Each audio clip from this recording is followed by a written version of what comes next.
and one, welcome in all. We are glad you're with us today. The Bill Michaels Show on the air, and apparently Woody Johnson, the New York Jets contingent, they had brought tents.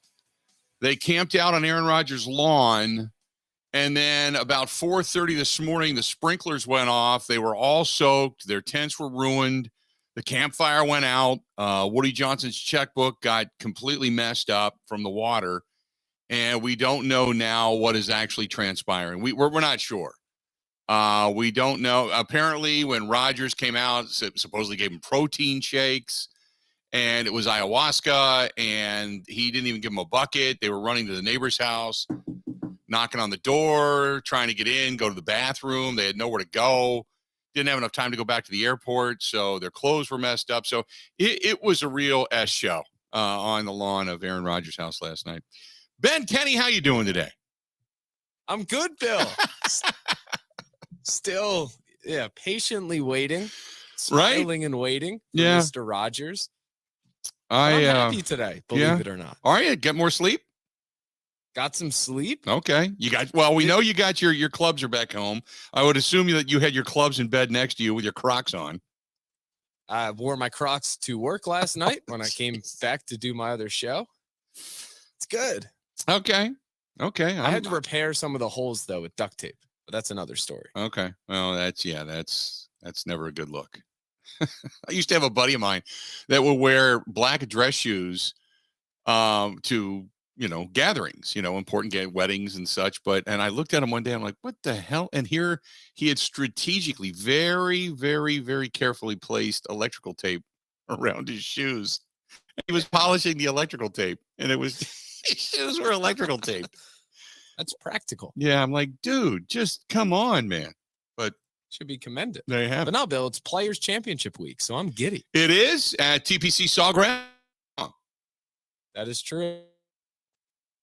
So players are at the TPC Sawgrass. All is right in Ben Kenny's world. So there you go.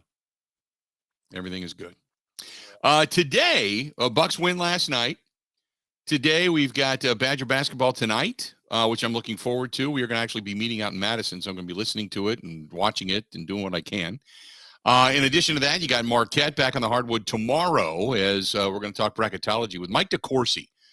Is going to join us a little bit later on today. I'm looking forward to that. I love talking to Mike, and Mike is our basketball go-to guy, college hoops. So we've got that coming up, and we'll just find out as the day goes on. No breaking news. If you look at the bottom of the live stream, nothing flying across the live stream today. Nobody's flying out to see Aaron Rodgers. None of that. I guess the biggest, if you want to call it the biggest story, is the anger of the players that many teams came out and said, now, I've got an opinion on this, but I don't often agree with the players because the players want the money, okay? I don't often agree with the players, but in this particular case, I do. Because Lamar Jackson gets the non-exclusive franchise tag placed on him, which means he can go negotiate with other teams. And if another team say gives him $230 million guaranteed, he signs that deal, goes back to the Baltimore Ravens and they say, we're not doing guaranteed. We're not going to do it. And he says, okay, I'll talk to you later. Then he can leave. So there's got to be a team out there. Atlanta was talking about it. Can they pick somebody up for Tua? Because they don't know if Tua is going to be back because of the concussion issues that he's had. They've got different teams that would be interested. Maybe Las Vegas. We know different teams are going to be available or looking for quarterback play. Even you go to Tennessee, go to Indianapolis, you start looking around, right? You think there's probably about 5 to 7 teams that would be interested in taking Lamar Jackson. All of them came out and said, no, we're not interested. So my first thought was a lot of people see the same thing I do. A running quarterback who doesn't throw in the pocket very well. He gets injured because of his run first mentality. Even though he's an MVP, he's 26 years old. He's still developing. I've never been a big fan of Lamar Jackson. I've never hid that fact. I don't think he's one of the best. I think he had a tremendous season in which he set the world on fire, running all over the place. But I've never been a big fan of Lamar Jackson's. But for so many teams to come out right away and let it leak out that they have zero interest in going after him, you kind of go, I wonder if the league is saying, yeah, we're not talking to anybody about guaranteed contracts. That's the reason the league hates Jimmy Haslam for what he did in Cleveland with Deshaun Watson. Now, you could look at Dak Prescott when he was injured. He got $100 million, but didn't get it guaranteed. You can look at other and you also don't forget you have Joe Burrow and other players coming up that are going to be getting paid, and they don't want to set the precedent that it's all guaranteed. So Lamar Jackson, on one hand, you respect him because he's trying to break through that wall to get that second fully guaranteed contract. This is not really the second big contract. Don't forget, the first big contract was who? Kirk Cousins. He got $90 million over 3 years guaranteed, fully guaranteed. So Kirk Cousins was actually the first in this. But the massive contract was Deshaun Watson. So Lamar Jackson is trying to follow him down that path. And I remember when the league reacted to Ziggy Wilf for paying Kirk Cousins that amount of money, the stupid amount of money for a guy that never won a postseason game. So I think Lamar Jackson's a good quarterback, way above average, but I don't think he's great. And he wants to be paid like he's great. Or he wants to be paid like the guy that hasn't played in a couple of years, the guy that was accused of, numerous tens of sexual assaults, and says, look, I'm so much better than this guy, and I deserve what he got. And the league is like, Lamar, we think you're a very good player. We don't doubt that for a minute. We appreciate everything you've done. But Jimmy Haslam and his staff at the time were all connected. I mean, strapped in leather chairs, the whole deal, to the 5-mast skull bomb. And the smoke was billowing out.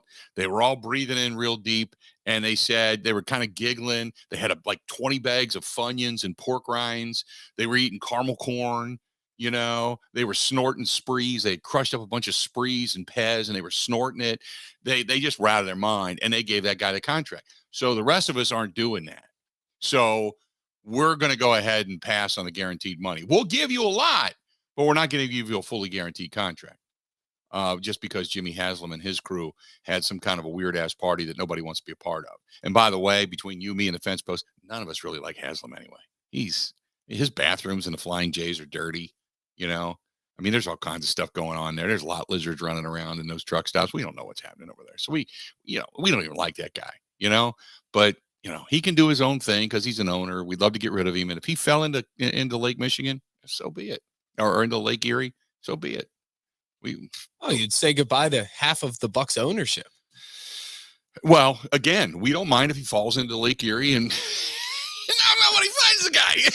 Come on, he doesn't know a snorkel, nothing. Sound a little like John Madden there. But nobody wants to do that. Nobody wants to do that deal. So I get it. I understand it. But nobody wants to be the person to say, yeah, we're going to come out and do that. So now it looks like collusion, smells like collusion, sounds like collusion, but is it collusion? Nobody really knows. Nobody's 100% sure of anything at this point. 8-7. Yeah, go ahead. Possible to prove, by the way, because everybody has the same thought. Everyone looks back at Deshaun Watson. Even last year, there were 5 teams that were reportedly interested. Then he goes to the Browns and he gets the contract. Now there's suddenly nobody for a better quarterback and a better guy off the field. Do you think it's provable? It's certainly, if you would say, yes, it would be provable if indeed you were able to get enough information and or evidence to say I can prove it, and then be able to get cell phone records. If owners would be stupid enough to get to use cell phones to text each other and say, I'm not doing this, don't do this, we all got to come out, that type of thing. Yes. Oh, you get Dan Snyder's cell phone as collateral? Oh, yeah. Just get them all out? Right, yeah. And it's not even, Daniel Snyder doesn't have words on it. He's just got a bunch of, pictures. But then at that point, they'd be They'd be taking the cell phones of the entire state of Wisconsin. This is true. Which would be tough logistically. This is true. Be all good, though.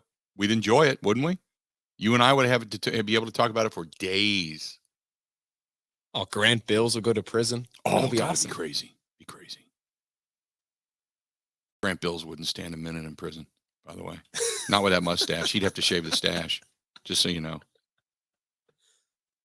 He would have to I'll text him that. Yeah. You would have to shave that. 877-867-1670. So that's the start of the day today. That's where we're at. We are just kind of awaiting word out of Green Bay or anywhere else for that matter, or New York. We are going to talk about the Daniel Jones contract, which he got a large chunk of money, in case you didn't know, which many people feel that somebody fell on their damn head. So we're going to get into that discussion. We've got Bracketology. Like I said, Mike Decorsi, our guy, is from the Sporting News and Big Ten Network, going to be joining us. We'll talk with him. So we want to do that. Badgers get it going tonight. And Badgers, I believe the Badgers get a win tonight. Then it's wait and see. Then it's kind of, throw your hands in the air and hope for the best. But will one win tonight put them in? If they don't win tonight, season's done. They're off to the NIT. Ben, would you agree? Yeah, definitely. I think a win puts them at a 20% chance to go in, maybe 25. 2 wins, I think, definitely does it. Yep. And also because your Buckeyes are actually ranked really high on all the net rankings. Mm-hmm. The analytics love them, even though they've lost most of the games they've played. Yeah, I'm not. So it's not your normal 13 versus 12 matchup. It actually could help Wisconsin's resume a lot. Yeah. So if they beat Ohio State, then Iowa, I think they're good. Yeah, I'm not a fan of what Ohio State's done this year. I look at it. Are you maybe, not happy? Buckeyes? No, and I look at it like, many people do with the helicopter view of I see the losses, period. You can. It's kind of like when we sit here and talk about, well, that was a good loss for the Badgers. No, it's a loss. I mean, there are some good losses if you are a winning team, but when you just stack up a lot of losses, even if they are close, there's not much you can do. There's still losses, and you're still being looked at as a team that is not able to beat those good quality teams, so to speak. I mean, you're close. You're on the verge. You've got a lot of, maybe moral victories for hanging with better teams, but ultimately you're losing those games, and you got to win those games. So, I just think that they absolutely positively need to get this one. Got to get this one coming up tonight if they're going to have any shot at all at getting into the NCAA tournament. So that's it. 877-867-1670, 877-867-1670. If you want to find us, please hit us up. Feel free to go ahead and do so. Got a lot to get to today. Stay tuned. More of the Bill Michaels Show coming up right after this.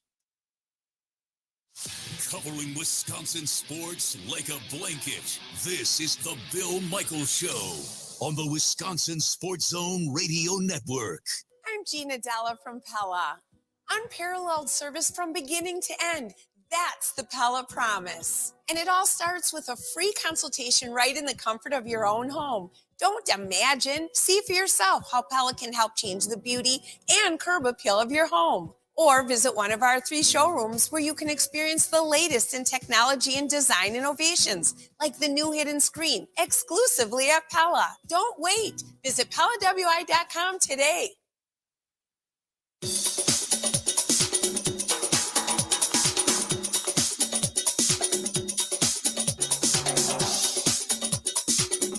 Bill Michaels will resume in 3 minutes.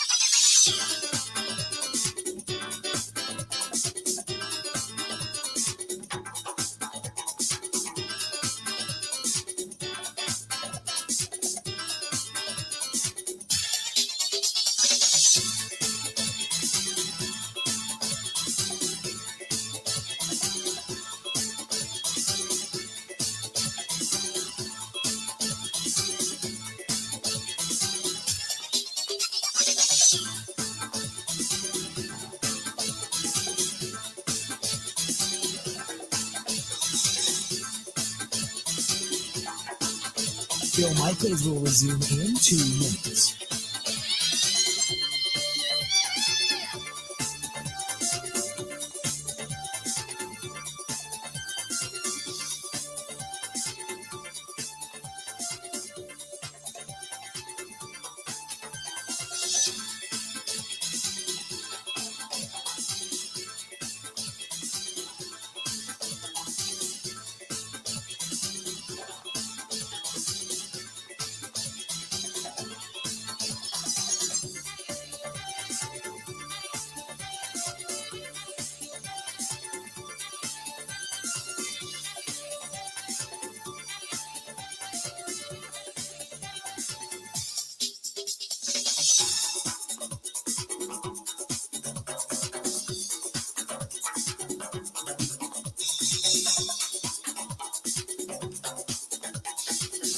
Bill Michaels will resume in 1 minute.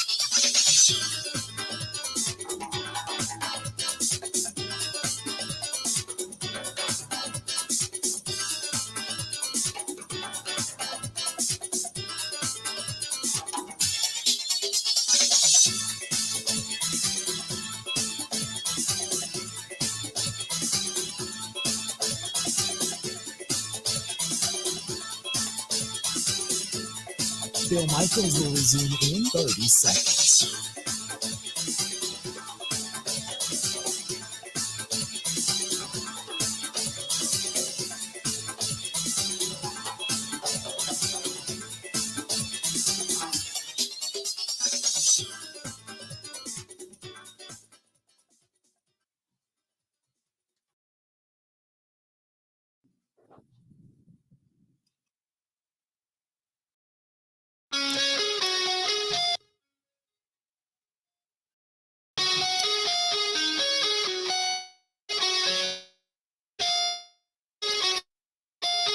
I've been telling you for a while now about a company in Cedarburg, Wisconsin, that is Kemps.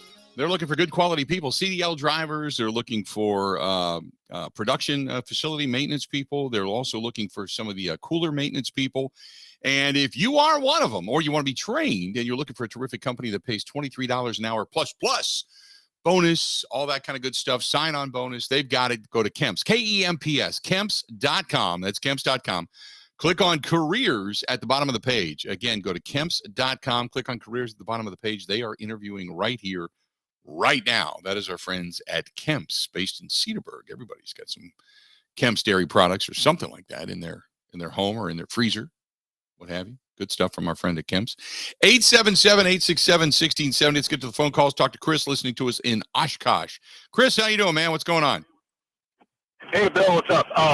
Yeah, so just about the Lamar Jackson, I guess just one thing I want to make sure is added to that conversation is that any team that does sign him, they do have to give up 2 first-round picks, which is pretty hefty, especially with the amount of money that he wants. So then it's kind of the double whammy. Right. I think he just needs to probably play this out this year on this $32 million, and then he's totally free. See you, Ravens. You get nothing. And he kind of holds his own control. And then one quick thing on Aaron Rodgers before you probably get into it.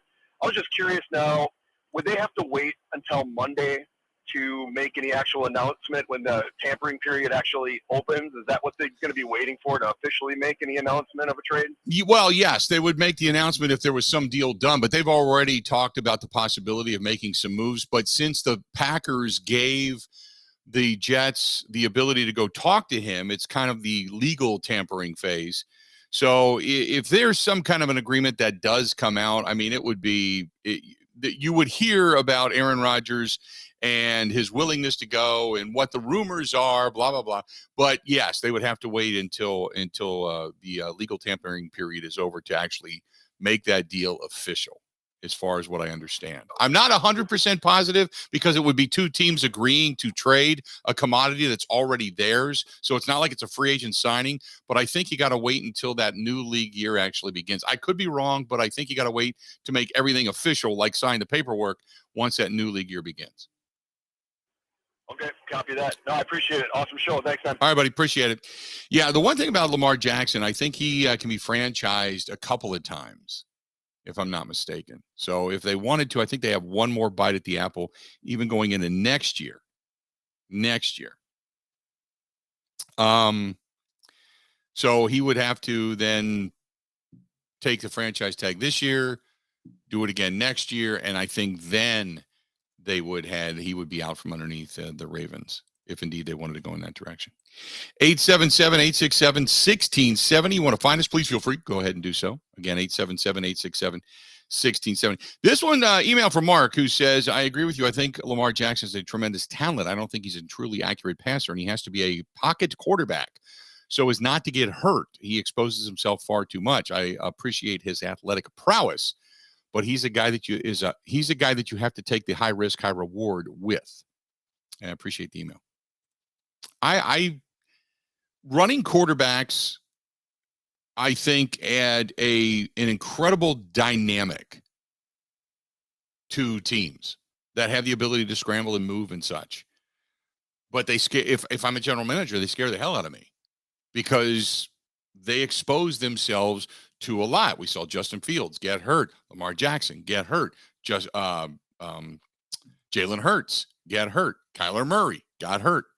These guys that want to get outside of the pocket, you run a risk, and you could miss game time because of it. And that's the only thing about a running quarterback, the quote athletic quarterback, that bothers me. If you've got a quarterback that happens to have athleticism but is a pocket passer, and the field general, get rid of the ball, don't take the extra chances, you're not the guy consistently running for the first down, or putting your body in harm's way. Yeah, then I'm more apt to pay a larger amount of money or a larger amount of guaranteed money too. But some of these quarterbacks, man, and I love what they do with Jalen Hurts and the way they use him and the ability to be able to go for it on fourth down and any 4th and 2, anything less, 4th and 3, they're plowing ahead, man. They're moving that football, they're moving the chains, and that's what you do. I appreciate it. It just scares the hell out of me if I'm a head coach or if I'm a general manager or even an owner, and I'm about ready to sink a bunch of money into this guy that is going to constantly be sticking his head in there. That would be my only issue. Ben, Jalen Hurts, when he comes up for contract, would you give him guaranteed money? They're paying him this offseason, and I would give him guaranteed money. I don't know if I'd give him fully guaranteed money. Right. But again, when it comes to Hurts and it comes to Lamar, not Deshaun Watson, because they didn't need him. They got him. I don't think you could let those guys walk, because then the entire productive team you've built, how are they going to play with a new quarterback that might not be good? Right. Like, he is the leader. He is the franchise. And how do you sell it to the fans, first of all? And then how do you sell it to the team and actually expect to go forward and win? If you let those guys walk, it feels like you have to rebuild the whole roster. Mm-hmm. But yes, I would. And yeah. I think Jalen's different than Lamar because of how he's built, where Jalen's really good at avoiding contact when he's actually running. Right. And because of how strong he is, he's actually bigger than a lot of dudes trying to tackle him. So it's not as if he's getting landed on by these massive defensive ends and massive linebackers, like maybe Lamar sometimes is, and he is smaller than them. Oh, so I think that kind of adds to the dynamic. He's a guy that, he's as far as quarterbacks go, he's kind of a physical freak. He works hard on his legs. He works hard on drive capability, but also the other aspect of that is and they talk about his legs and his leg workouts and what he can squat and all that kind of stuff. The problem is the thing that goes into the pile first and the thing that buries down first is his head and shoulder. And that's the biggest thing that would scare me. I wonder how much. I don't think he gets a totally guaranteed contract, but I wonder how much of it he does get. Now, Joe Burrow, on the other hand, would you guarantee Joe Burrow's full contract? Because Joe Burrow is going to get paid. It's just how much Cincinnati. Because first of all, let me say this: he's dealing with Cincinnati. I can't imagine Cincinnati guaranteeing him everything in his contract. I just can't. It would be so far out of their own philosophy of years and years and years of being a penny pinching organization, but they can't let Joe Burrow walk. So how much do you think he gets guaranteed? Because that's about the only guy at this point that I think that could probably look around the rest of the league and say, I want it all guaranteed. He's a pocket passer. He doesn't run a ton. He's athletic enough to pick up a first down, but that's about it. He's been beat up and been durable, but he's also been a guy that's had a knee injury. So how much of that contract would you guarantee for, say, Joe Burrow? I mean, a lot of it. I would feel beholden to do whatever the market dictates. If guys like that, if I were the problem is, go ahead. If the market goes out of control, then every team is screwed in that way. I mean, I look at what the Giants just did. They give Daniel Jones $40 million a year. They guaranteed 82 of it or 94 of it, excuse me. But most of it is front loaded to the first couple years. Right. I think there are ways to guarantee a lot of money without getting into the Deshaun Watson problem. Mm-hmm. But the market's going crazy. So it's when it comes to Hurts and Burrow and all those guys, maybe Trevor Lawrence in a couple years, I just think you have to do it. I don't see another alternative. I see a real when is the end of the collective bargaining agreement? Do we know? Didn't they sign? Was it a 10-year deal just last year, the year before? So it's got like 7 or 8 years to go. There 2030. is 2030. I was going to say, I thought it was a 10-year deal when they signed it. 2030. I can see a real impasse at that point in between the owners and the players, because the owners are going to look at each other and they're going to do the exact same thing the Major League Baseball owners want to do. The difference is they have a salary cap in place, so they have that ability. But what they want to do is they want to keep that percentage for themselves, and they want to look at each other and say, stop it. We need a way to stop ourselves from being bad. And that is guaranteeing and getting some of these contracts outrageously stupid. Because what's going to happen is you're going to end up with a quarterback, a defensive pass rusher, maybe a wide out, and a cover corner that are going to be your top 5 money makers, and everybody else is just going to fight for the extra $100 million that's there on a 53-man roster. That's, I mean, they already want, players union already wants them to expand the rosters, which would mean more money put into player salary. But you're going to see a lot of good players moving around for a couple of $1 million because the money that's being spent in some of these areas is stupid. I agree. Quarterbacks, man, they are the show. Star quarterbacks are the show, but some of this money is stupid right now. Stupid money. The salary cap is growing exponentially, though. Yes, it is. And my thing with that is the guaranteed stuff is only a problem if the guy gets hurt. And if he gets hurt, you're kind of screwed anyway. Mm-hmm. If Joe Burrow gets hurt, the Bengals season ends. Same with Jalen Hurts. The problem is if he gets hurt for multiple seasons and then loses all of his ability, like we saw with Carson Wentz. Like right. If Carson Wentz in 2017 had guaranteed money, okay, that's the worst case scenario. At the end of the day, though, like if he's healthy and playing, I think the numbers are manageable. Like the Chiefs were able to do it with Mahomes, giving him a lot of money. Yeah, but he's not guaranteed. He's not fully guaranteed. He's been healthy. Yeah, well, I kind of see it as a healthy. But if he gets hurt, the team's screwed anyway. Yeah. I've never been a big fan of all the guaranteed money in football. Now let me say this. I don't put it past any player for getting what they can. I think players should. It's probably one of the, if not the roughest sport out there. They sacrifice themselves, their heads, their bodies. You look at some of these guys walking around Radio Row at Super Bowl, these older veterans that have, the game is 20 years ago, 30 years ago, and they can't walk. They have issues. They're limping around. Look, there's a lot of quality of life that needs to be bought there. I never, ever, ever say a player can't get what their value is. Go get it. But some of these owners for the bidding wars they get into, and it's all for, obviously getting another championship. But when you're general manager, you start to look down the road and you start to see yourself becoming buried, much like the Packers have been. But fans like myself, we're like, you got to go for it, got to go for it, got to go for it, got to get it, got to get it, got to get it. You won a championship. You'll do anything for that other championship. So you got to get it. And then when it doesn't come to fruition and you're standing there left with your junk in your hand, you're going, boy, that was all for nothing. And not only was it all for nothing, now we're buried for the next 3 years. But at what point do you go for it? At what point do you say, I'm pulling back and I'm done? I think the temptation is to always go for it.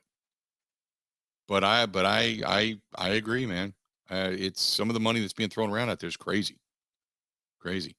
877-867-1670, 877-867-1670. We'll break. We'll come back, get back to the phone calls. Joe listening to us in De Pere. You'll be first out of the chute when we come back. Hey, my buddy, Scott Ellis of the Scott Ellis team. He's got a program. If you're looking to buy a home, if you're looking to refinance your home, if you're looking to get equity out of your home, I mean, this is the time everybody starts cleaning up houses, right? They start thinking about throwing stuff out, thinking about moving, curb appeal. And if you're doing that, you're thinking about my buddy Scott Ellis from Homeside Financial. Call him 414-791-7771. The reason I love him, he was my guy. He was the guy that did everything for me. And I know the interest rates are going up, but if you're looking for like a 4.5% interest rate, oh, your eyebrows went up, did they? Give Scott a call because he said to ask about the 2-1 buy down. It's interesting. And I don't know. I don't claim to know it. I'm not a finance guy, but he is. And he said, give him a call, 414-791-7771. If you are looking to buy a home and you want to get pre-qualified for your mortgage, if you are looking to refinance, or if you're just looking, you bought a home, you got your down payment, all that kind of good stuff. Now you get financed for the whole thing, whatever. Call them, 414-791-7771, 414-791-7771, and say, hey, Scott, I heard it on Bill Michaels' show. You might be able to get me a really low interest rate. Can you tell me about the 2-1 buy down? Something less than the 7 and the 6.5 that's floating around out there right now? That's the guy to call to do it. 414-791-7771. Covering Wisconsin sports like a blanket. This is the Bill Michaels Show on the Wisconsin Sports Zone Radio Network.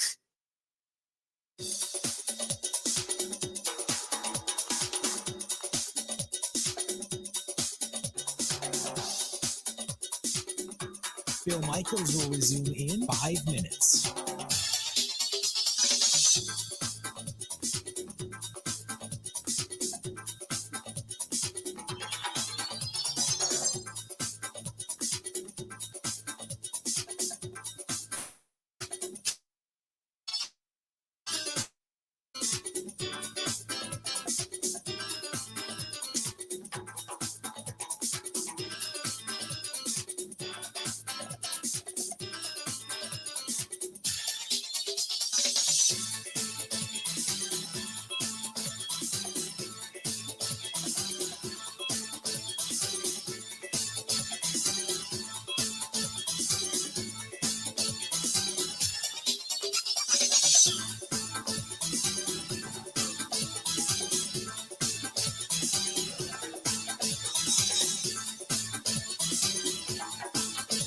Bill Michaels will resume in 4 minutes.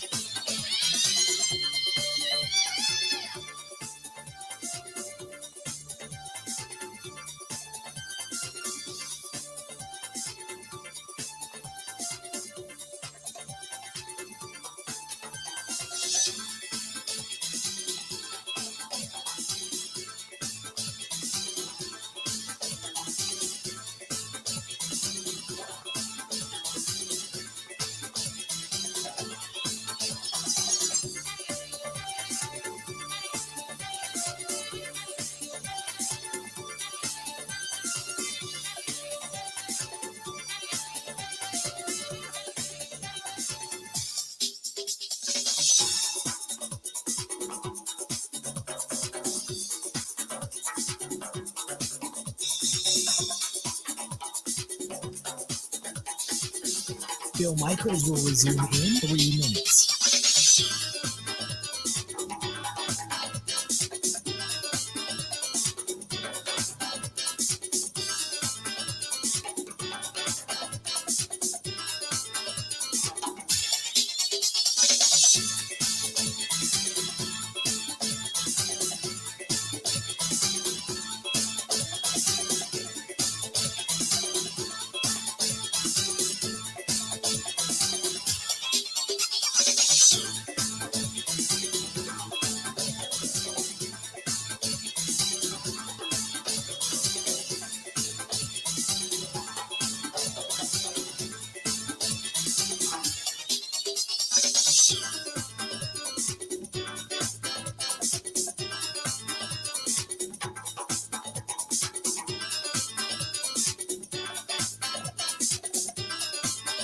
Bill Michaels will resume in 2 minutes.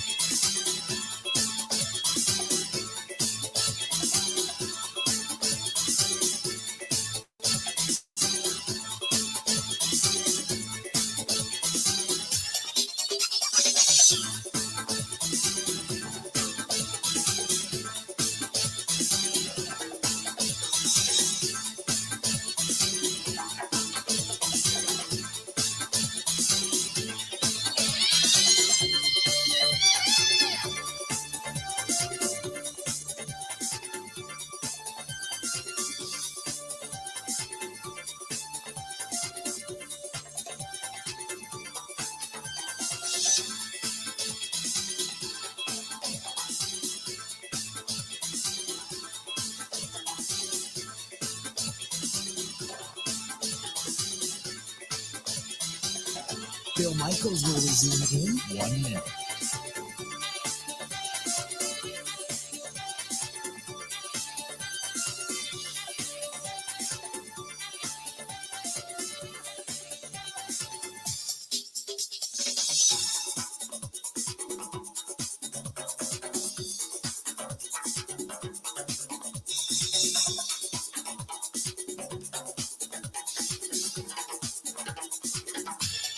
Bill Michaels will resume in 30 seconds.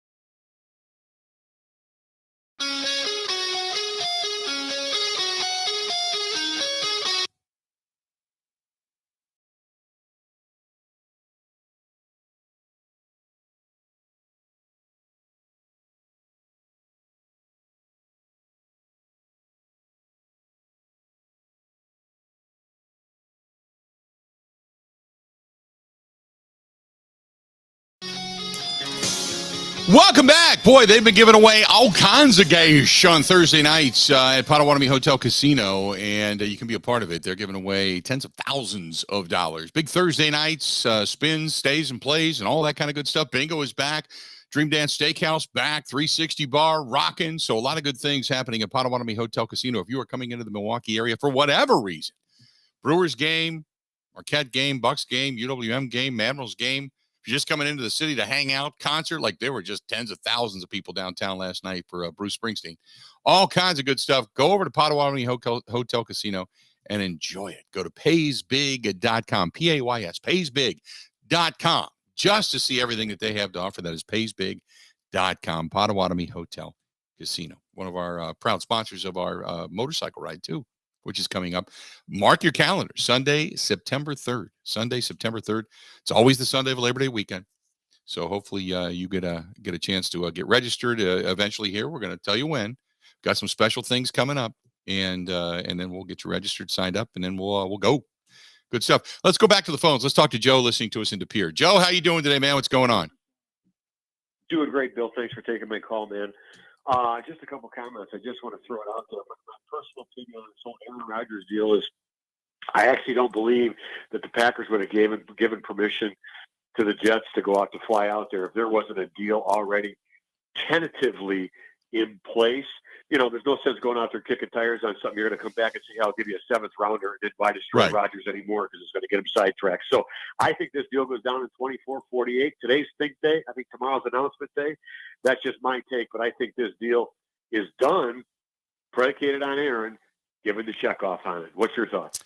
I would probably say so. I think the chances of Aaron Rodgers coming back now are probably maybe 10% coming back to Green Bay. I know some people are happy, some people aren't happy, but I would say you don't, unless you have a really good gauge of what it is you would be getting in return, you're not going to tell the Jets, yeah, we'll go ahead and do this. Unless, of course, Rodgers asked for it or you're just gauging his opinion. It's kind of putting the cart before the horse. I mean, you don't make a trade before the guy even says he wants to come back. But for all indications, you don't go down this road if you don't have an intent on trading him.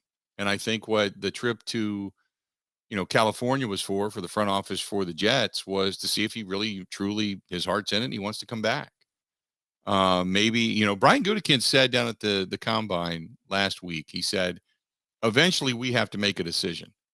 They were talking about the timeline for Aaron to make a decision. He said, we're giving Aaron Rodgers, Aaron all the time he needs and, letting him talk and letting him figure things out and blah, blah, blah. But he did say at one point, and then we got to make a decision. So maybe they just got tired of waiting and they said, look, we just need to know. There's teams that there's a lot of stuff in play. It's not just your feelings at this point, Aaron. It's if you're going to walk away, we need to know. If you're going to play, we need to know. If you're going to play and play somewhere else, there's other teams that are waiting. They need to know. Everybody needs to know. So while, yes, you do have some time, this is the time that things begin to heat up. And he knows that. And this whole thing about, just like I just had a text message from a buddy of mine during the break that said this feels very Favre-esque in the sense that Favre didn't want to be pressured. He wanted to do it on his own time, but everybody else needs to know. It's not anymore about just this, we're tired of waiting. This is about, we have to move forward with the business of football. There's a lot of things that are hinging on this, because if the Packers trade him away, how much money is going to be or not going to be eaten? What kind of a deal is going to be in place? What are they getting in return? What deal can they start talking to other teams about if indeed they do trade him, if they want to jump up and get somebody in the draft? So what do they want to package up to maybe move up to get somebody, or trade those picks away and move down and get more picks, which I hope they don't do. But there's all kinds of scenarios and things that need to be discussed. And you can, internally, you can talk about all that stuff. You can have plan A, plan B, plan C. You can have it all up on a dry erase board. But if Aaron says I'm walking away, then it's you're just wiping the board down because there's nothing there anymore. So you now you need to know. Now you need to know. And yeah, you're right. Well, he says basically the train is now leaving the station. That's it. That's it. When Favre didn't want to make a decision, when they flew down there and they said, "Hey, we need to know. Are you all in? You're not? Oh God, and he just kept wanting to come back when the fans would jump all over themselves and wet their pants and say, "Yay, Brett's back. Look at him up there coming out of the front offices as we're doing Fan Fest inside the atrium. And there's Brett." And the spotlight would hit him, and Brett would come out as if he was lording over all the kingdom and say, "I'm back. How you doing? I'm going to go shoot him," whatever. And then everybody go crazy. Well, finally, Ted Thompson's like, "Dude, we got a really good quarterback waiting in the wings. You want to come back?" "Oh, I don't know." "Okay, you're going to be out." "Okay, talk to you later." And that was it. And then they played a game of chicken, and Brett lost. You wonder what would have happened had Brett said, "I'm coming back. I'm going to play again. I'm coming back." Same thing with Aaron. You wonder what would have happened if Aaron just said at the end of the season, "It's been a long, hard season, man. I left a lot out there. I know we can do better. I know I can do better. I want to come back. I'm coming back with a vengeance." Had he said that at the end of season press conference, done. Had he said it 2 weeks later, done. Had he said it a month later, done. Right before the week of Super Bowl on Pat McAfee, done. Then there's decisions to be made. Then that forces the Packers to do what it is the Packers want to do.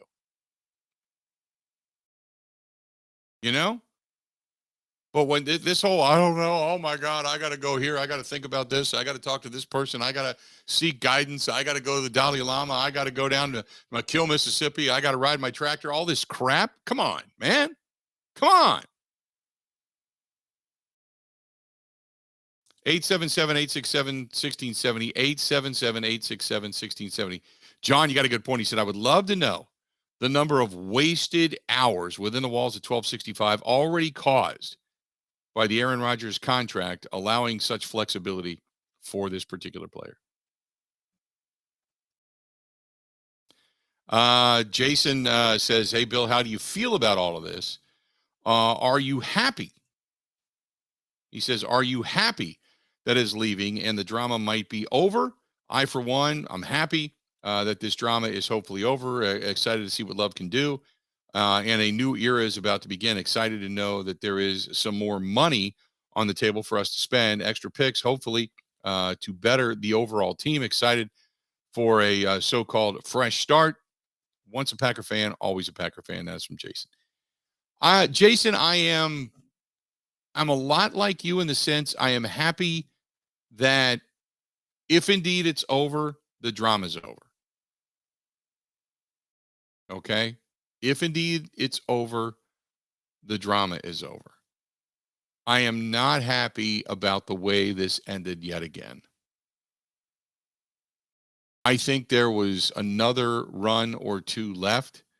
I'm not happy that Rodgers said it wasn't about the money, but still was able to put the team in this position. I am not happy that this has become, for whatever, and I appreciate the fact that Aaron's tried to be honest about all this stuff, but there's a realization that it's a team sport. And you're not only getting paid as the main guy, but the realization is when you talk about MVPs and stuff, and I get it, if you win an MVP, chances are you're putting your team in the postseason. Okay. But this particular fan base, this franchise is doing anything and everything they can do to get to another Super Bowl. And what we have dealt with now the last 3 years has been the ego. It's been the massaging of the ego, of the wants and the needs of one player lording over the team. And it's gotten away from being the team. And maybe internally it's not that way, but certainly perceptually outside the walls of 1265, it is. It's about Garner. It's about a head coach who doesn't even speak. Sounds like an idiot a lot of the times because he's so afraid of offending the quarterback. When Aaron came in, he said, just let me go play and then make your judgments.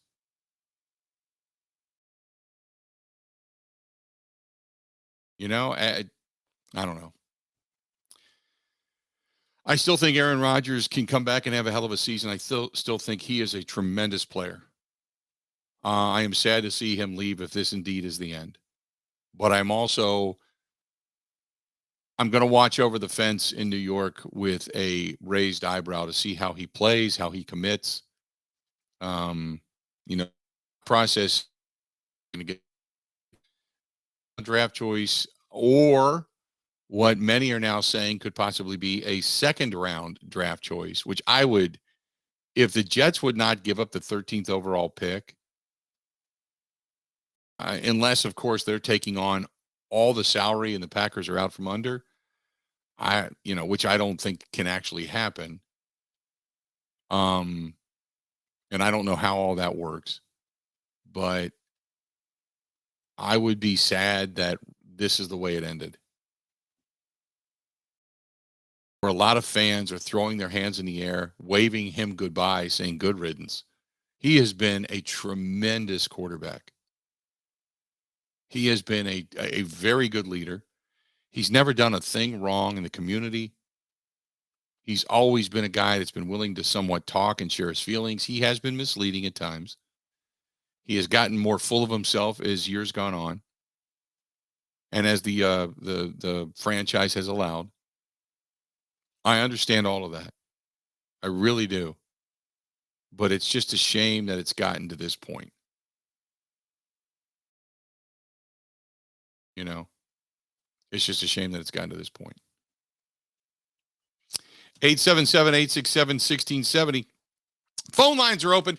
You want to get a hold of us on Twitter at Bill_Michaels, at Bill_Michaels, at Ben Z Kenny, at Ben Z Kenny as well. You can find us over on the Facebook fan page. Go to facebook.com/The Bill Michaels Show. And it's just simply Bill Michaels Show on YouTube and on Twitch TV. You can find it at Bill_Michaels, like I said, on Twitter if you want to watch it over there. And the link is posted. You can always email the program, thebillmichaels@gmail.com. The website is thebillmichaels.com. And we are on Apple. We are on Spotify. We are on Google Podcasts. You can always download the app each and every day to hang on to us now that we're in a baseball season. And you're going to get day games that'll knock us off the air a couple of times or what have you in some of the markets. And now all you got to do is download the Zone app, WOZN, the Zone Madison. And we're always going to be on the stream. So if you miss us anywhere else, you can always find us there. So good stuff. Let's do this. We're going to step out. We're going to take a quick break and come back. A lot more to get to. This portion of the program brought to you by our friends out there at Land and Cruise Vacations, our buddy Kirk and the staff. Great people. And I see pictures from all over the world. So a lot of cool things that they get to travel and do, but they've been there. They've done that. And if you're looking to plan a cruise, terrific. They're the ones to handle it. If you're looking for an out of country vacation, if you're looking for an all-inclusive, say in Mexico, if you're looking for something overseas, say going to Italy, whatever, they can do it. Land and Cruise Vacations by Cruise Planners, 262-344-0697 from anywhere in the country. 262-344-0697. I can't recommend it anymore if I had to. 262-344-0697. That is our friends at Cruise Planners. Covering Wisconsin sports like a blanket. This is the Bill Michaels Show on the Wisconsin Sports Zone Radio Network. Gaze into the crystal ball. What do you see? A win, perhaps? This March at Potawatomi Casino Hotel, find your fortune with a share of $500,000 in cash and prizes. Play with your club card, and each Thursday you could discover thousands in reward play, or up to $10,000 in cash. We predict great things for you. Find your fortune only at Potawatomi. Visit paysbig.com/fortune5. Must be 21 years old and a club member to play. Jeff, what was the final straw at home that had you call Pella? I walked into my son's room and there was frost on the hardware on the inside of the house. My wife was getting upset with the drafts coming through the doors. That was it. Putting new windows and doors in your home is a big decision. With all the options that Pella has, everybody on your staff has done a great job of making a really difficult decision super simple. And I can't wait to have them in my house. Order today and get 0% interest for 48 months. Visit PellaWI.com today.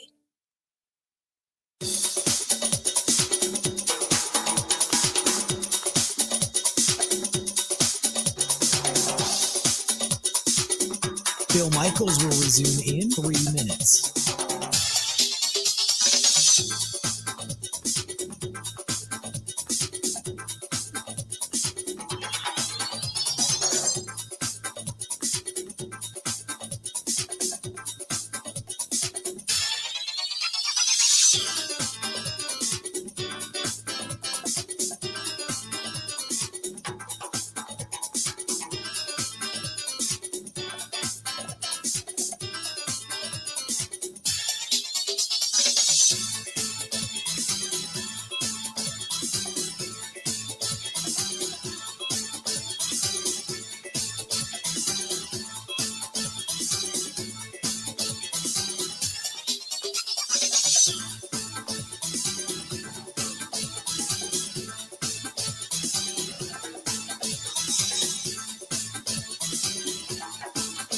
Bill Michaels will resume in 2 minutes.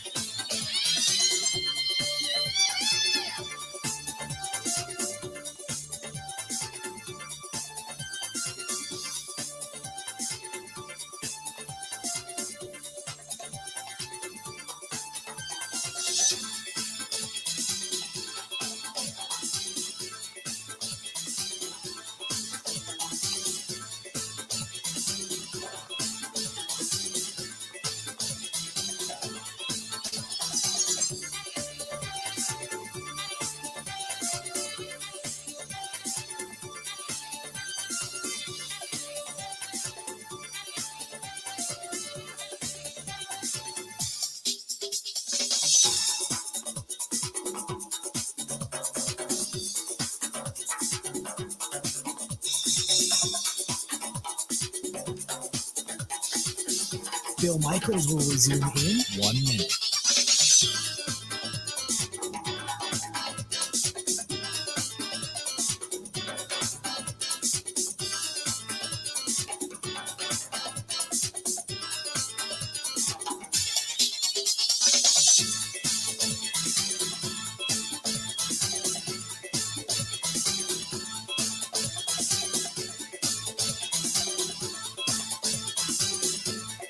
Bill Michaels will resume in 30 seconds.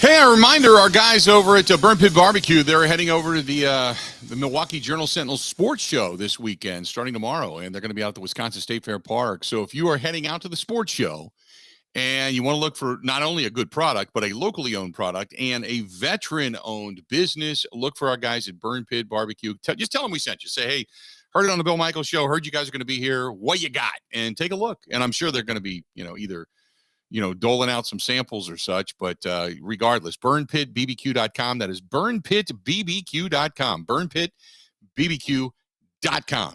And check out our guys over there. at the Milwaukee Journal-Sentinel Sports Show coming up this weekend. 877-867-1670, 877-867-1670. Let's go to the phone calls. DC listening to us in Appleton. DC, how you doing, man? What's going on? Oh, he dropped off. Let's go to Brad. Brad, how you doing, man? What's going on? Brad, come on. Okay, Brad's obviously listening to the radio. Tough showing. It's on a delay. People. It's on a delay, people. Hey, turn off the radio while you're on the phone. Not totally, but while you're on the phone. 877-867-1670. Mark says, I know it's all about Aaron Rodgers, but our coaches stink, period. He says actually something much stronger than that, but well, if you move on to Jordan Love, you're about to find out how good the coaching actually is. Right? Think about that. We'll talk more about that when we come back. Also, Mark Schofield, SB Nation, going to be joining us. Mark is up next. 1 hour down, 3 yet to go. The Bill Michaels Show continues on. Coming up right after this.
Basketball is a 12 seed at the Big Ten tournament, and they'll take on the 13-seeded Ohio State Buckeyes today at 5:30. Head coach Greg Gard says him and his team, they know what's at stake. They all understand. They've been in those situations before in high school and here in the past for the veterans, that you get to this time of year and you understand what's at stake, and you're going to play until they tell you can't play anymore. The Badgers are firmly on the bubble with Selection Sunday just 4 days away. For the Wisconsin Sports Zone Network, I'm Ebo.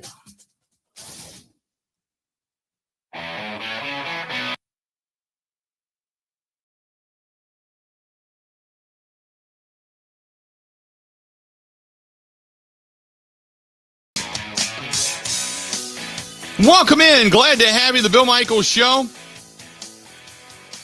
Up and running.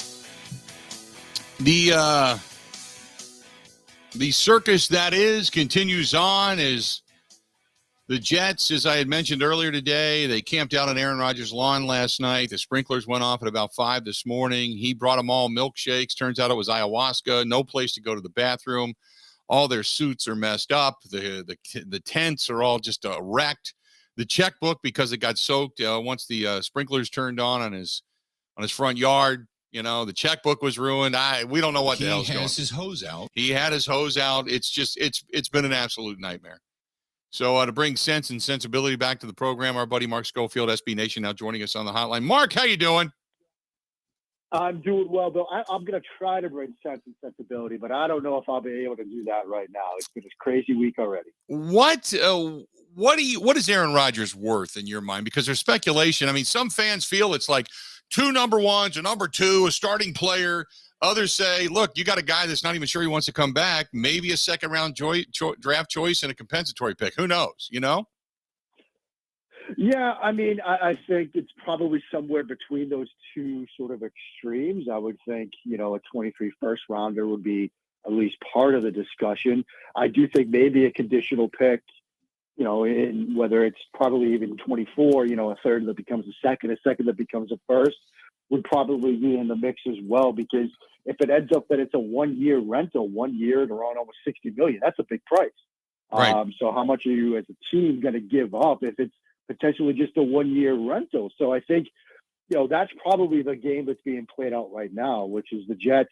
Obviously, they want to sort of, protect themselves a little bit. Packers want to get as much as possible, giving up a future Hall of Famer, even if it is just for one season. And you're giving up a Hall of Fame type quarterback that in today's NFC might be enough. We've talked about this a lot. The NFC is wide open.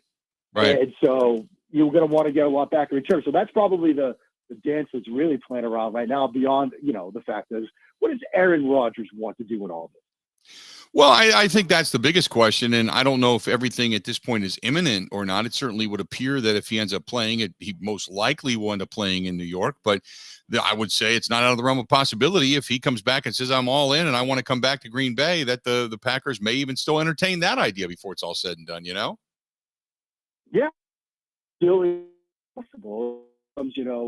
What is Aaron Rodgers' value right now? Does he value, a new challenge, a new environment? Does he value a chance to make another Super Bowl run in Green Bay? Because, again, the NFC, it seems to be a little bit more wide open than the AFC. You go to the Jets. Yes, that's a talented roster, and you might become immediately the best quarterback in Jets franchise history. But you're going to play Josh Allen twice.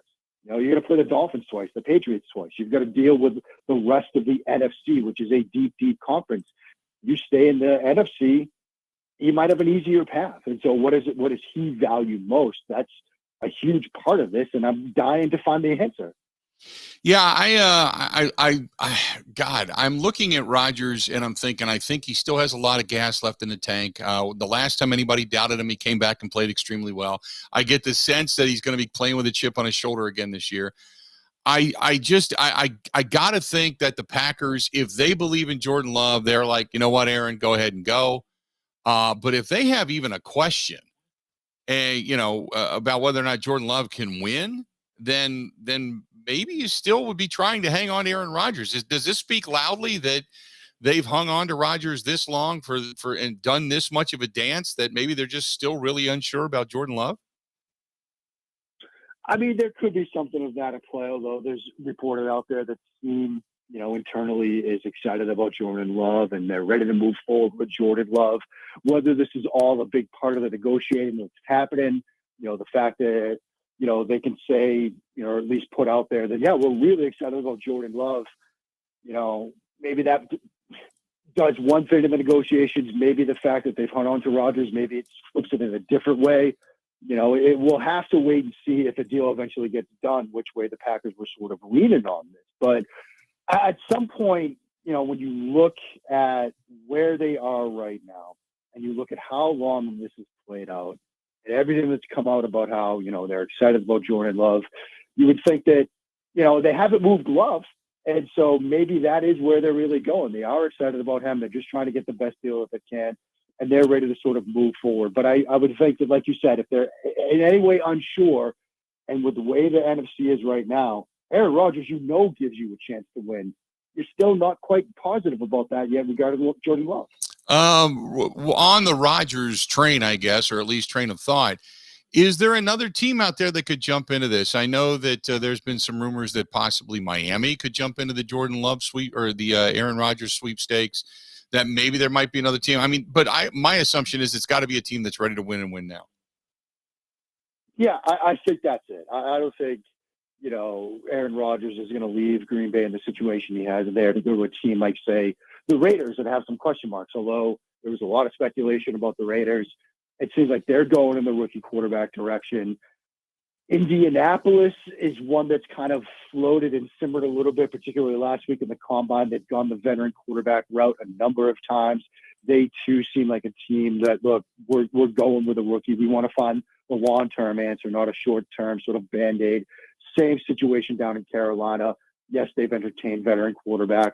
They were in on the Deshaun Watson, movement last year. They put a lot around the quarterback to basically put themselves in a position to develop a young quarterback. So it seems like they're going the rookie route too. So it does seem like right now it's Jets or it's Green Bay or it's Aaron Rodgers retiring. And I think the Green Bay Packers, the New York Jets are the two most logical destinations. I want to move on throughout the rest of the NFL. Big news about Lamar Jackson, the fact that he is not getting, kind of getting what he wants right now from the Baltimore Ravens. There seems to be the cry of collusion. How do you see it? I mean, I think a number of things are possible here. I think it's entirely possible that, the team and the player have spent 2 years trying to figure this out. They can't come to an agreement. So they've taken this approach of the non-exclusive tag, which is in a way going to let the market set it. It's almost like going to an arbitrator or a mediator and say, look, we can't come to a decision. Let's see what the market says. Let's see if the market comes back and says, yeah, he's worth, $200 million guaranteed. And then the Ravens say, okay, well, Lamar, I guess you are right. Now we'll see if the Ravens are willing to pay it. So I think that is certainly a possibility. That's something Adam Schefter talked about. It is, and it was interested in the first, say, 15 minutes after this news broke that, so many teams said, no, we're not interested. Is there truth to that? Is there some smoke screen happening here? Because remember, we're not sort of in the legal tampered window yet. And given how the NFL sort of dropped the hammer on the Dolphins for tampering and forced them to give up a first round pick, maybe teams are really wary about even say off the record or not on the source and saying that we're going to explore Lamar Jackson. Maybe when Monday comes around and we get into that legal tampering window, maybe suddenly these teams that yesterday said, oh, no, we're not interested, they're going to turn around and say, of course we're interested. It's Lamar Jackson. He was a unanimous MVP. Yeah, we're in on this. So maybe that flips, or maybe there is something to this where owners are so upset over the Deshaun Watson contract and the guaranteed money that they said, look, we're not doing this again for another quarterback. Maybe all three factors are somehow at work, and that could be possible as well. I think we'll know more Sunday night, Monday morning, if teams are still saying, look, we're not going to be in on Lamar Jackson. Maybe the Ravens have their answer, and maybe there is something to the collusion idea. But if we wake up Monday morning to the news that, hey, Atlanta, they're in on the Lamar Jackson contract, or other teams like Washington, which I think is fascinating because you can see the Dan Snyder angle. There was that ESPN report that he viewed the opportunity to acquire a franchise quarterback as one of the things that could save his ownership stake in the team. Lamar Jackson would fit that mold. Would Dan Snyder try to get in on this? So I think we'll know more Sunday night, Monday morning. Also, we've got other quarterbacks. Daniel Jones getting a big, massive deal that many kind of really raised an eyebrow to. Was it worth it? I mean, obviously, if you're getting paid, somebody feels you're worth it. But, boy, that was a big contract for a guy that had basically one decent season, and he's had a lot of optimism, but nothing really been achieved. Yeah, it's a big deal with the initial, sort of price tags. There was some sticker shock there. When the details came out, it seemed to take it more of this is a 2-year prove it kind of thing, because a lot of it was, it's like smaller money up front, and he's going to have to sort of prove it over the 2 years. Also, getting this done freed them up to use the tag on Saquon. So those were the two big question marks. And also, I mean, we've talked a lot, Bill, about how price of quarterback play is just going up. And even an average quarterback, you're going to pay for that player. And with respect to the Giants, with where they sit right now, because they made the playoffs, they weren't going to be in the range of drafting one of the sort of big four in this draft class. And so you have a good enough quarterback that has given you proof of concept with which how the offense can work under Brian Dable. You're going to have to open up the checkbook a bit. And that's what the Giants faced. It's, similar to what the Saints did with Derek Carr. It's capable, at least there's proof of concept quarterback play. You're going to have to pay for that in today's NFL. Talking with Mark Schofield, SB Nation, and you were at the Combine. I wanted to ask you, so there was obviously some very impressive performances, some performances that, they always say, somebody's rocketing up the big board or somebody's falling in their draft stock and what have you. What do you learn at the Combine? I mean, you take a lot of it with a grain of salt. Take Anthony Richardson, right? Mm-hmm. There's a lot of discussion right now that, look, we knew he was athletic. Yeah, that's true. We did see that on film, but the performance he put in, the explosiveness, the 40 and all of that stuff, it's better than we expected. Yes, we knew he was a good athlete going in, but this is better than we expected. And so you wonder, how does this actually raise him in the eyes of NFL teams? And I think it does. And I think, there have been questions about, well, what does a vertical jump mean for a quarterback? What does a broad jump really mean for a quarterback? He's not jumping to throw, no, but it's that explosiveness as an athlete, which for a quarterback translates to torque in the throwing motion, which translates to velocity. And what does that mean on the field? It gives him an extra half second to read out a defense before making a throw, because he's explosive enough that he can generate velocity on throws, so he can take that little bit more time to confirm with his eyes what he's seeing.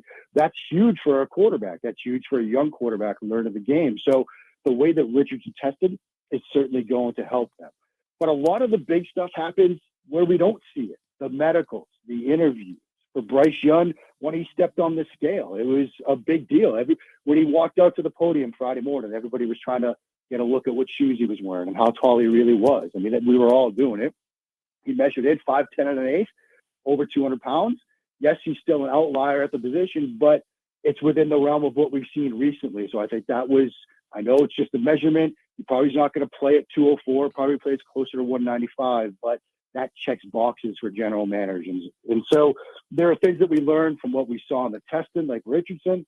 There are things that happen behind the scenes with players like Stroud that might matter even more. Yeah, I was going to say, some guys I think can come in and surprise and maybe be a little bit better than what they expected, or they can run much slower, but ultimately I still say, look, if your determination is coming based off of the Combine, unless some guy walks in and has absolutely horrific character issues, I think what you do is you just look at what they've done on tape and how explosive they are and what their capabilities are and what conference they played in, the competition they played against. And that's still to me the best decision maker of all, right? Yeah, and I mean the entire evaluation process has shifted a little bit, and the Combine numbers and the tests and their data points, but they're just pieces to the puzzle. And a great example, I was actually talking about this morning. Cooper Kupp a couple of years ago ran like 4.6 at the 40, and people thought that was probably too slow. But what did the Rams do? They looked at the tracking data that was available from when he played on Saturdays and when he was practicing at the Senior Bowl, that showed he was always the fastest player on the field. There's a difference between track speed, 40 speed, and game speed on an NFL Sunday or a college football Saturday. So it's one part to the puzzle. It's a way to sort of check your data, check your evaluation. You see what you see on film. You have an understanding of how explosive and athletic and fast the player is during the game.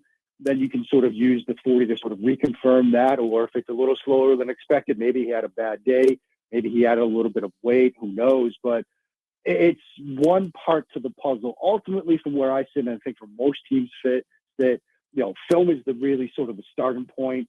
You use the extra data to sort of fill out the puzzle, fill out the valuation, but what they do when the ball is snapped and when the pads are on ultimately is a big part of the story.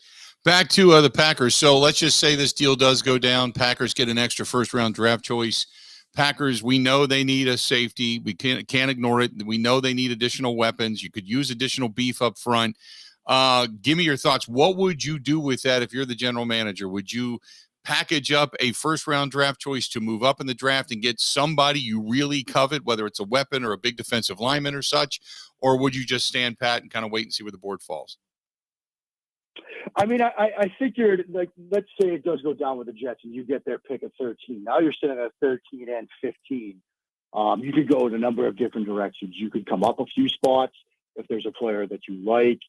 Hypothetically, say there's one of the linemen that you like that you're looking at, and they're sliding a little bit, like say Broderick Jones out of Georgia. You could go get that player. If there's a safety you like, say Branch from Alabama, 13, 15 might be a little bit too soon on that, but maybe you really like that player. You feel like it, through free agency, you haven't addressed that need, and it's a more glaring issue when the draft rolls around. You could go in that direction. You can move down with one of those picks, accumulate some extra capital. If you think about some other positions they might want to address, there might be value to be found in, say, the 20 to 80 range of this draft. You pick up an extra pick or two in that range. It might be a good way to add even more players that could contribute right away. One of the conversations, I feel like this conversation happens, Bill, every combine, but it was certainly a big conversation last week in Indianapolis that the value in this draft might be in that 20 to 80 range. Picking up an extra pick or two in that bracket might be a smart move as well. Good stuff as always, Mark. I appreciate it. And as we get closer to the draft, I'll touch base with you, okay? Sounds great, Bill. Always a blast. Have a great day. Thanks, pal. Talk to you soon. There you go. Mark Schofield, SB Nation, joining us for a couple of minutes over on the hotline. Always good to get Mark on the program and kind of pick his brain. He was a guy that, like I said, was actually at Combine, also has a lot of thoughts on this whole thing with Rodgers and the Jets and everything that's spinning right now. So great to get his commentary on all of this. So thanks to him for joining us for a couple of minutes. This portion of the program brought to you by our friends over there at QuickTrip. They have got right now, and I just saw this today, that there was a friend of mine who came over from Minnesota and does not have a QuickTrip up in his area. So actually shouldn't say over. He came down into Wisconsin and came across the border and loaded up on some of the fine Wisconsin beverages and filled up the tank and got the chicken strips, which he loves. I love. And then headed back. Said, I can't get this beer over here in Minnesota, so I'm coming to Wisconsin. Stopped at a QuickTrip and loaded up on the chicken. Personally, I think the chicken strips are the best thing about it. But if you're going to wash it down with some of our own fine beverages and ale, there is no better place to go. That's our friends at QuickTrip. Always go to QuickTrip. Use your Quick Rewards card. And I wouldn't be surprised if you loaded up on bacon as well, although limited too. But bring the whole family. Everybody goes in, gets a couple things. Just have a special now too. Check out our friends at QuickTrip, and always, much like I do each and every day, damn near, use your Quick Rewards card, because at some point it gives you one of those nice surprises, either a little less pain at the pump, which you can use right now because gas is going up again, or you get yourself a free burger, something that always makes you smile when you leave QuickTrip. That's our friends at QuickTrip. Use that Quick Rewards card. More of the Bill Michaels Show next. Ready? This is the Bill Michaels Show on the Wisconsin Sports Zone Radio Network. It's here. Fillets, roasts, ground beef, a variety of meats delivered right to your doorstep by ScholeseyFamilyBeef.com. Jeff, what was the final straw at home that had you call Pella? I walked into my son's room and there was frost on the hardware on the inside of the house. My wife was getting upset with the drafts coming through the doors. That was it. Putting new windows and doors in your home is a big decision. With all the options that Pella has, everybody on your staff has done a great job of making a really difficult decision super simple. And I can't wait to have them in my house. Order today and get 0% interest for 48 months. Visit PellaWI.com today.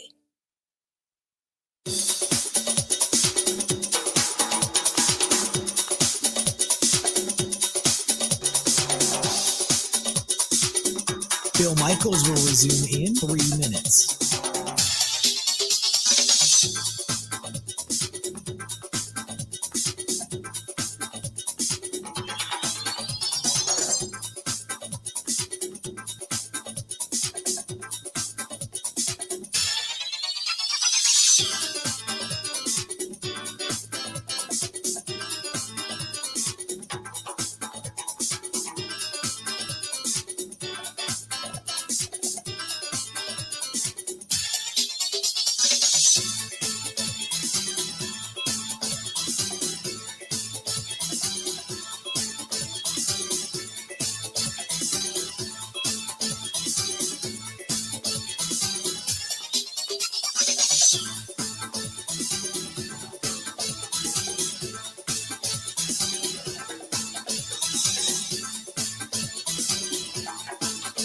Bill Michaels will resume in 2 minutes.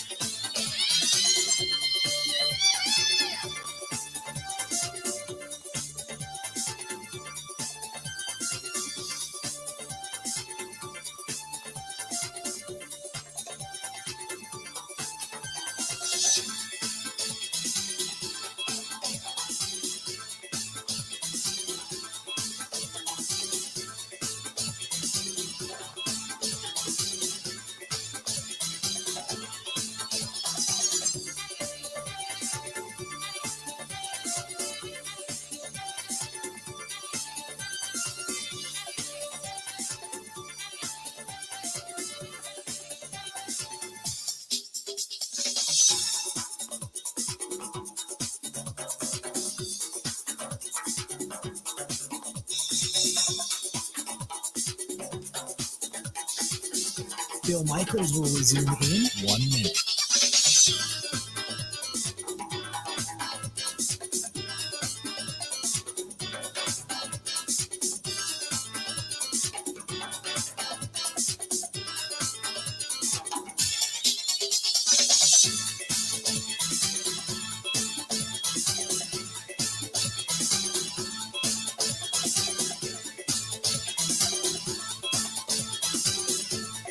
Bill Michaels will resume in 30 seconds.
Welcome back. Good to have you. Our friends at Pella Windows and Doors of Wisconsin reminding you that right now, 0% interest all the way through 48 months, the beautification of your home, the different options, whether it's vinyl, the Impervia, which is stronger than fiberglass, the wood windows, all the innovations, slider, roll screen, you name it, they've got it. But just the economical factor for your home. I mean, there's so many different reasons to call our friends at Pella Windows and Doors of Wisconsin. If you're a homeowner and you're thinking about replacement doors and windows, you got to call. If you are in the midst of a new build and you're looking at doors and windows, you got to call. If you're thinking about maybe selling your home, you've got some windows that would actually improve the value of your home and curb appeal, you got to call. They are the #1 window chosen by people in the state of Wisconsin. So make sure you get a hold of our friends at Pella Windows and Doors of Wisconsin, Pella. Go to PellaWI.com. That's PellaWI.com, or call them 855-PELLA-WI. That's 855-PELLA-WI. Great people over at Pella Windows and Doors of Wisconsin. So there was some people are saying that the Jets flew to Green Bay to meet with Rodgers. From what I understand now, I've seen many reports that said he's in California. So I'm just throwing it out there. But who knows? That's my understanding as well. Yeah, my understanding is he's in California. Actually, I think I saw a Twitter video of someone at the airstrip in California. Okay. Not the one that I posted, right? What, did you post one? No, I missed that. Over on the Facebook fan page. You got to look at it. I will. But yeah, it's my understanding that he's out in California. He's not. If he flew to Green Bay only to be told to go to New York, no, that ain't happening. I think the phone conversation happened between either Rodgers and Goody or Rodgers people and Goody, and that's when the discussion came into play regarding the Jets, and then it kind of went from there. So anyway, 877-867-1670, 877-867-1670. If you want to chime in, feel free, give us a shout. We'd love to hear from you. Our buddy Gerard, listening to us in Delaware, is online. Gerard, what's going on, man? How you doing? Malibu. Yeah. Video in the New York Post today. They all went, Woody Johnson, Salem, the whole crew. I thought they were going to bring half the team down there. But anyway, Woody Johnson is 75 years old.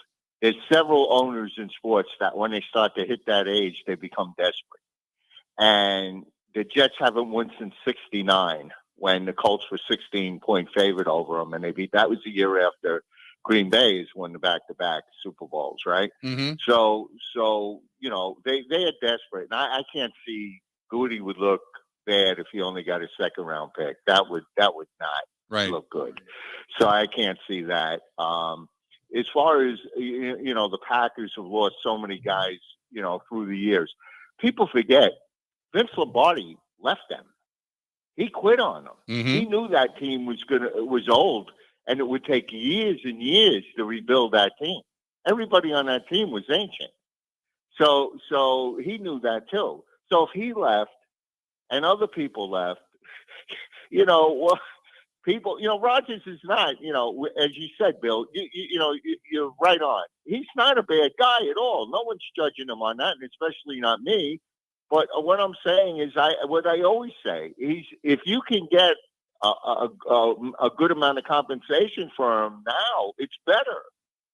Because right. What are you going to get? Look, they're not going to. In my opinion, they bring him back to Green Bay. They ain't going to win with him. They might get to the playoffs or whatever, and then you're going to have all this mess with Love and the whole bit. So none of it makes sense. So if you could get a 1 and more, that's fine. That's fine. That's more than they got for Favre and the whole bit. And Rodgers is not the type. He's not going to go to Minnesota, Chicago, or Detroit or anything like that. So I would, I'm fine with the whole thing. So, I think anybody that think Rodgers is a bad guy because he's quirky and the whole bit, I think that's absolutely wrong. Rodgers is fine. I mean, the media, I think, went overboard on top of him on the COVID thing. I mean, they were, and I think they went overboard on him. And, I think other than that, hey, listen, it's better to move on sooner than later. Mm-hmm. That's the way I look at it, Bill. No, I would agree. I appreciate the phone call, Gerard. I look at it as you have one of two options here now. One is to get some draft choices, move on, make it Jordan Love's team, or you just ride it out for the remainder. You trade Jordan Love, and you hope over the next 2 seasons that Aaron Rodgers is the guy, and whatever you do to fortify the team gets you to a Super Bowl. That's it. There isn't a lot beyond. There's no. It's not like you're going to keep him for one more year, and then you're all of a sudden going to trade him away and still get a first-round draft choice and such. That's not going to happen. It's one of the two. So you're either going to keep him, and in addition to that, you're going to do anything and everything you can to try to get yourself to another Super Bowl, or you're going to, kind of move on, and get yourself draft choices and try to bolster your team and try to get as much as you can for Jordan Love, so he can at least be successful in some way, shape, or form, and go from there. I mean, that's it. There is no in between anymore. So, and then maybe the decision's been made. 877-867-1670, 877-867-1670. If you want to find us, go ahead and give us a shout. Would love to hear from you. Got a couple of people over on the live stream. I will. This is from Matthew. Says, I'm going to still miss owning the division. Sadly, those days seem to be done for a while. Matthew, it depends. I'm not going to say that's done for a while. The biggest question mark, as we know, is what can Jordan Love do? And the number one question that Brian Gutekunst said was in regards to Jordan Love, he said what? He's ready to be a starter. He's checked all the boxes. The one thing we don't know is what? If he can win. So if he's ready to be a starter, he's ready to play. They believe he's matured, he's grown, whatever it is else you want to say. The biggest question mark is, can he win? Can he win? So you got to hope that he can. If he can, and let's just say he's not, we all believe that he's not going to be a Hall of Famer just because the likelihood of it is so minimal. But let's just say he's an above average quarterback. Then they can win. If you put the right pieces around him, they can win. You can win with above average quarterback as long as you have superstars in other areas. You cannot win with an above average quarterback and a mediocre defense and okay weaponry. All you're going to do is find yourself at 8-9 and 9-8 every year and drafting in the mid pack, and you're just wash, rinse, and repeat. 877-867-1670.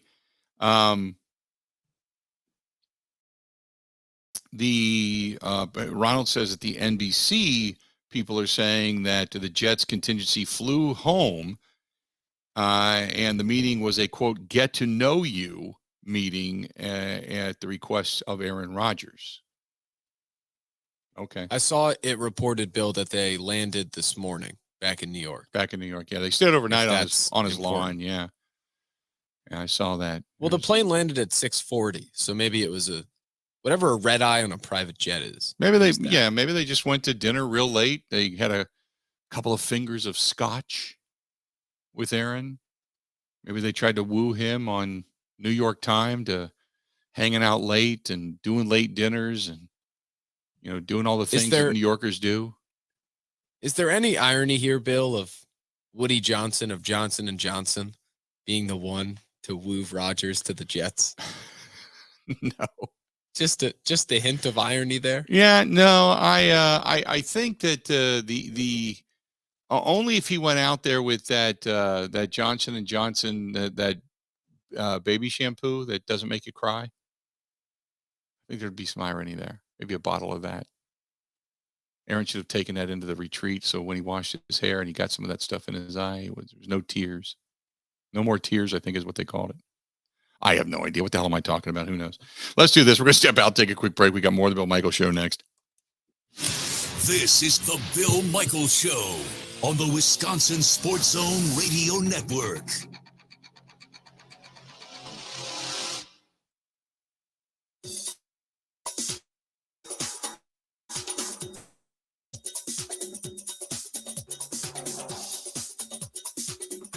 Bill Michaels will resume in 5 minutes.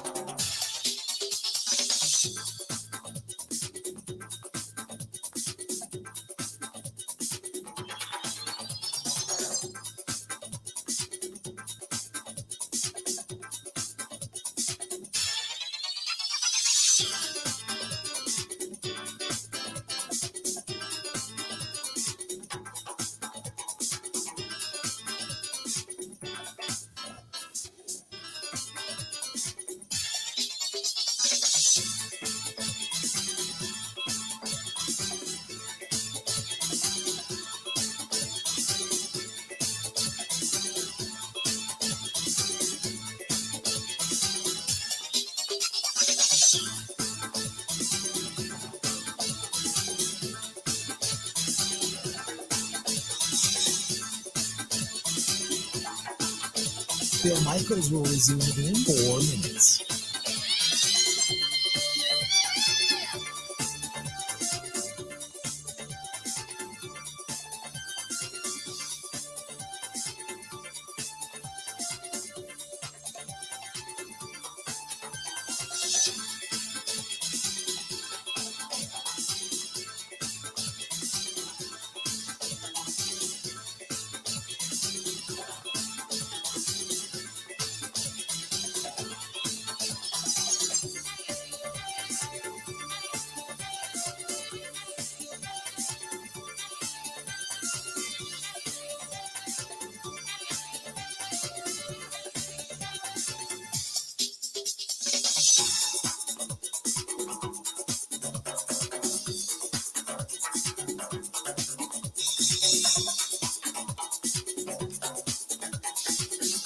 Bill Michaels will resume in 3 minutes.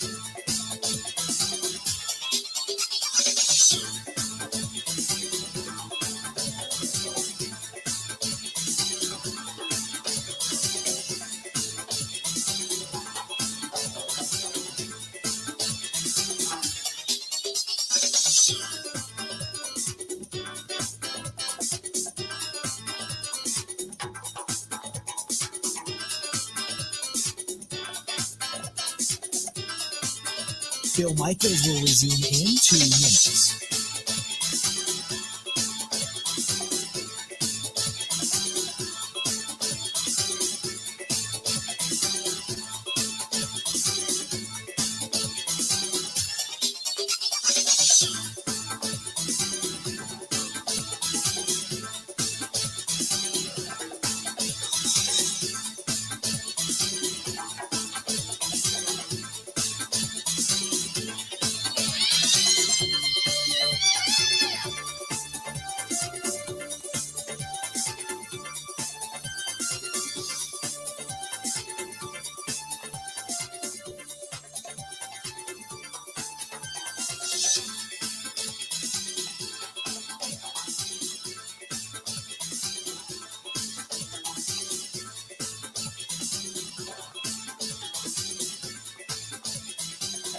Bill Michaels will resume in 1 minute.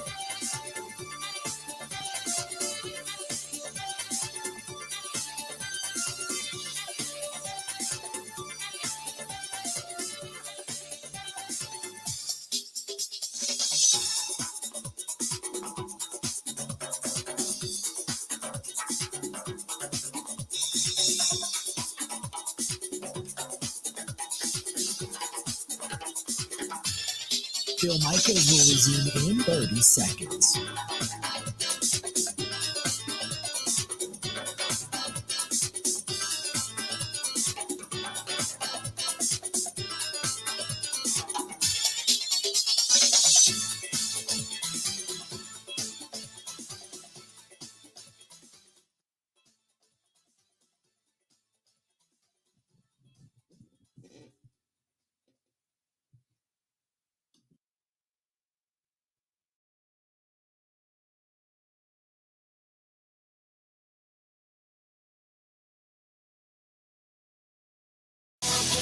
Good to have you back. Our friends at SkipperBuds reminding you that, you look outside today, you see sun. Tomorrow could be crap, could be snow, could be all kinds of. Ben, what's it supposed to do in Madison tomorrow? Is it like end of the world stuff? It's supposed to snow. Yeah, that's what I thought. It's every Thursday, Bill. Yep, every Thursday night. Every time I have to drive across the city to do the show at Monk's, it's significant inclement weather. Yep. And not to make it about myself, but I think it's because I angered Mother Nature, saying that Phil Longo's offense maybe couldn't work in 2 feet of snow. So here we are. Okay. Nice day today, though. Well, there you go. Nice day today. But beyond that, no, crap. So, I look at it this way. You, as of right now, it's nice weather out. So if you're starting to dream of, ice off the lake, warmer days, sitting in the bow of a boat, underneath the awning of a pontoon, whatever it happens to be, or maybe you already got a boat, you're just looking to get it serviced and summarized, go to our friends at SkipperBuds, 262-544-1200, 262-544-1200. Ask for Todd. He's the GM out there in Pewaukee, and there's Ryan in service as well, Kathy as well. Kathy's she's called me like 1,000 times too, and I haven't returned her phone call yet. I'm a terrible person. And I need to, but nevertheless, go to SkipperBuds, and they have new boats rolling in every day. They've got a big inventory of used boats out back. They've got pontoons, they've got cruisers, they've got yachts, whatever it is you're looking for. They have it all. Again, 262-544-1200, 262-544-1200. That's our friends at SkipperBuds. Let's get back to the phone calls. Let's go to Eric, listening to us in Madison. Eric, how you doing today, man? What's going on? Good, Bill. I've come to a conclusion. I'm sick and tired and fed up with all the Aaron Rodgers crap too. But my conclusion is it's not Aaron Rodgers' fault at all. It's my fault, and it's Sports Talk Radio's fault because they are talking it to death. They talk about it all day long, and I realize they're doing it because they think that's what's drawing ratings, and they think that's what their listeners want to hear. And it's my fault too, because I have a job where I listen to talk radio sports talk radio pretty much all day long. And so I'm hearing it all day long. But if I was a normal person who just listened to talk radio for maybe an hour a day or a half hour a day or whatever, I wouldn't be hearing it that much. Aaron Rodgers isn't going around 24/7 or 3 hours every single day going on everybody's show talking about it. So it's not his fault. No, but he's on McAfee. I mean, he certainly talks about it, and he tells people what to expect, correct? Well, once a week. And I know we want him to make a decision, but my point is he said he'll make a decision when he makes a decision. I'm not saying he's 100% faultless. I'm not saying that, but I'm saying if you're like me and you listen to a ton of sports talk radio, you're hearing it nonstop, and that's a big reason why you get really sick of it too. I appreciate the phone call. I get it. And Zach says, well, he hasn't been on in 3 weeks, but did he not say he'd be making a decision after he came out of the darkness? Yes. He also said he'd make a decision before free agency. Yes. We also know that it is now coming time for teams to start making decisions. I mean, we are getting into, you've already started with franchise tagging. You are now just a few days away from legal tampering. And then next week begins the process of, signing free agents. And teams need to start making decisions. It is not just about Aaron Rodgers. There is a trickle-down effect to this. Whether or not teams, let's just say the Jets say, hey, this is it, man. We want Aaron Rodgers. And if they say Aaron Rodgers not the right fit, not the right guy, doesn't seem to be interested, whatever, or if he still won't make a decision, we got to figure something out. They then have to go make a decision. Say the Jets may say, you know what, we're going to go ahead and go after Lamar Jackson. Woody Johnson wants to do anything and everything he can to get his team better. So now they're in the franchise tag period. So maybe Woody Johnson says, let's go give him $230 million guaranteed. Right? And now maybe they feel like they've got their quarterback. So then the Baltimore Ravens are now looking for a quarterback. Maybe Miami is going to think of somebody else for Tua. There's so many other things that allow a team to make a move. And it says, Ronald says, you cannot, as a team, allow Rodgers to make decisions as he wants to, because there are ramifications, which I agree with. You have the business of football. Your team is your team. Brian Gutekunst has a job to do. Russ Ball has a job to do. They got to know what kind of money they're working with, what they're not working with. Here comes free agency, down the pipeline. Are they going to have an extra number one? Are they going to have an extra number two? Are they not? All these different things have to be worked out, and none of it right now, if you're going to say whenever he does is when he does, well, none of it's on your timeline. But you have a team to run. That'd be like, you opening up a business tomorrow and you've got everything in place. You just don't know if you're going to have a salesman to sell your product. You're going to say, well, make your decision. Well, you told him to make his decision, right before you open, but you still have to figure out, well, if he doesn't decide to come to my store and work for me, I got to have another salesperson. I got to have somebody in place. I got to see if I can't go out and find somebody to fill this particular position, or two people or three. I was going to pay one guy, $200,000 to be my top salesperson. And I've got a couple of other people that are demonstrators, but they're not really salespeople. And I got one guy who might be, but I'm not really sure. So do I need to go find another guy? Do I want to go out and get a couple more demonstrators to help the other sales? But there's many things in a company you have to do. You can't just wait on one person. So that's the reason the discussion becomes so prevalent. That and the fact that New York's driving this to a certain extent. It has a lot to do with us here in Green Bay. This is the same stuff everybody went through with Favre. People love talking about it. It's the highest rated show for everybody that has a talk show. Everybody, it's made its way into the political side of things, right? I still listen every now and then. I'll be driving around. I'll listen to a political talk station, and it'll be like they're talking about the judges' race. They're talking about, Republicans and Democrats and all this and that and border patrols and, all the different stuff. And then, oh, by the way, when we come back, Aaron Rodgers, it makes its way into the mainstream. It just does. And if nobody gave two damns about it, you were so sick about it, why is it the number one question everywhere you go? I'm sitting last night. I went out with a friend of mine to have a cigar. And I don't know if they knew who I was or not, but I'm sitting at the other end of a place and I'm listening. And that's all they're talking about. That's all they're talking about. For the last 3 days, with everything that's gone on, it has been three, short of when the Packers lost the final game against Detroit. It has been three of the highest rated shows I've ever done. And why? But that I can actually measure in the here and the now. And why? It's because everybody wants to know. Everybody's pissed. Everybody's tired of it, which is the reason if Aaron Rodgers leaves, if the Packers go out, can't take it, if all of that comes to fruition, that's the reason there's going to be a lot of people that are going to go, finally, the drama's over. God, get out of here. Because that's the fatigue everybody's been living with. I completely understand it. I get it. I would much rather be sitting here on a day-to-day basis. Let's talk about position by position by position and talk about what the upgrades and the needs are, how much money they have to work with, who's available, who's not available, all the things that are going to get the Green Bay Packers better as you and I both play general manager. And then you start to look around the rest of the division. What's going to be better about Detroit? Is Detroit true or are they not true? Is Chicago going to be any kind of an up-and-comer at any point at all? Or are they completely just going to be falling flat on their face? Also, when you look at what's going on over in Minnesota, they're blowing up their defense. Their defense sucked. That's what cost them ultimately in the postseason this past year. Okay, so what are they going to do? Are they going to get better? Are they going to get worse? Where are they right now? And then where do the Packers stand in all of this? That's the kind of stuff you'd rather be talking about.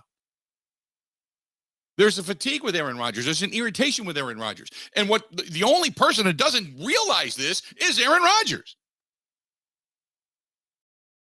Right? We'll focus on the draft. We'll focus on the player personnel. We'll focus on the money. We'll focus on free agency. All of that is right there. You can see it. It's like a train coming in the middle of the night, right down the track. And here's the light. And you can see it. And it's getting brighter. It's getting brighter. It's getting brighter. It's right there. That's the reason the Packers need to figure out what the hell it is they're doing, because the light is right there. Gutekunst can see it. He knows that's my franchise. I have to make a lot of decisions based upon that train track. The money, the needs. I have to figure out who's left to restructure, whether or not we should or we shouldn't. All of that stuff has to be determined. And what are we doing? We're waiting on one guy to make a decision. That's the irritant for a lot of people. 100% agree. Aaron likes his balls very inflated. There you go. Balls and ego. Oh, I have some breaking news in terms of golf telecasts we could get. Uh-oh. People are tired. Uh-oh. What does Ben Kenny have for us? Oh, always something. Maybe we could do it next. Maybe we could tease it. Okay, we can do that. Call that a tease in the industry. That good segue. I like that. So Ben's got a golf tease, and me, I'm going to catch my breath, maybe take a Tylenol, and then we'll be back at it. Okay? Sound good? Hang in there. We got a lot more of the Bill Michaels Show coming up next. Covering Wisconsin sports like a blanket, this is the Bill Michaels Show on the Wisconsin Sports Zone Radio Network. One of the worst things that you can hear, you have cancer. The worst is when you hear the words, your child has cancer. When a child is diagnosed with cancer, it changes their world. Sometimes they can't even do things that they really love, like playing soccer, riding a bike, going to prom, attending school.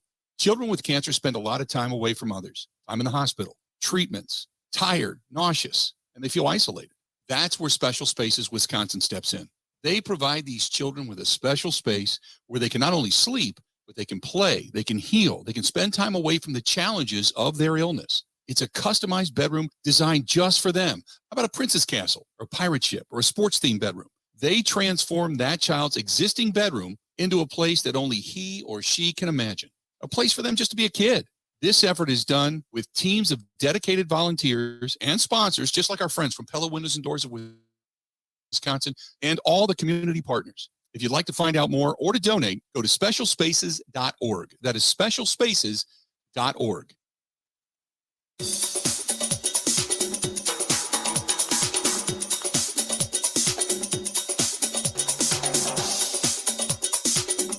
Bill Michaels will resume in 3 minutes.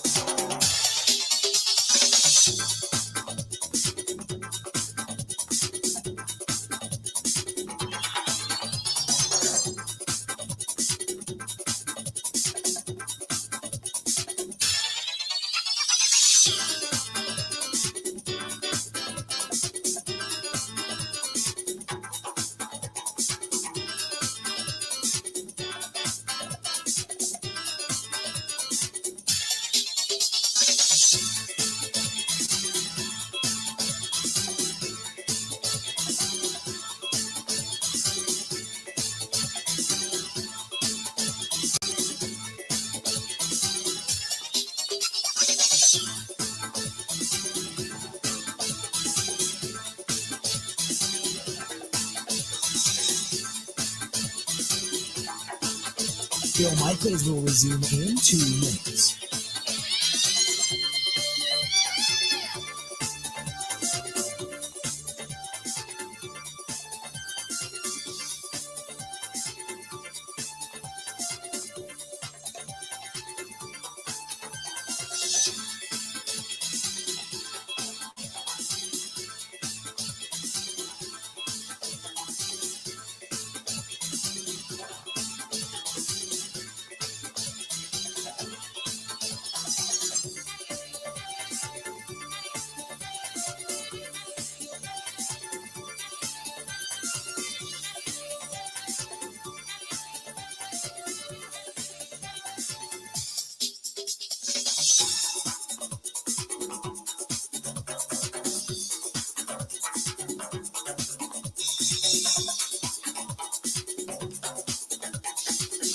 Bill Michaels will resume in 1 minute.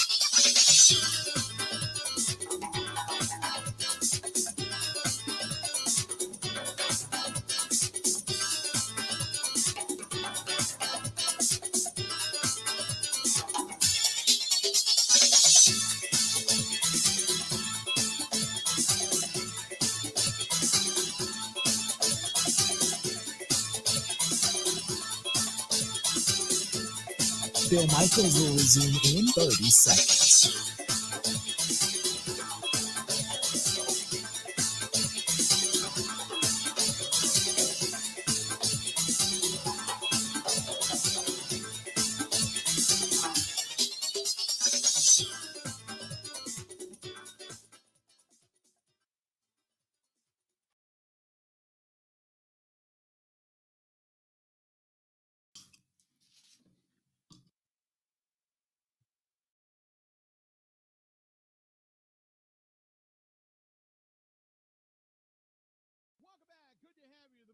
Show. We continue on. Our friends up at the Four Seasons Island Resort and Pine Mountain Resort with the Timberstone Ski and Golf Course. For a getaway, a weekend getaway, if you're looking for a summer vacation, a corporate outing, whatever's upcoming, get a hold of our girl Barb, 715-938-5110. 715-938-5110. Again, 715-938-5110. If you're looking to stay, use the promo code Michaels15. Get 15% off. Michaels15. Tell them you heard it right here on the Bill Michaels Show. But they are hiring, and they have paid internships as well. But if you are in the culinary phase and you want to go to a place where they're going to allow you to expand your culinary capabilities, this is the place. They are looking for chefs. They are looking for cooks. They are looking for many different areas of servers. So, and it's all for the summer hours because they kind of shut it down a little bit in the wintertime. They go Friday, Saturday, Sunday. But they open it up come summertime. In summertime, it's full go 7 days a week. So they're looking to add to the staff.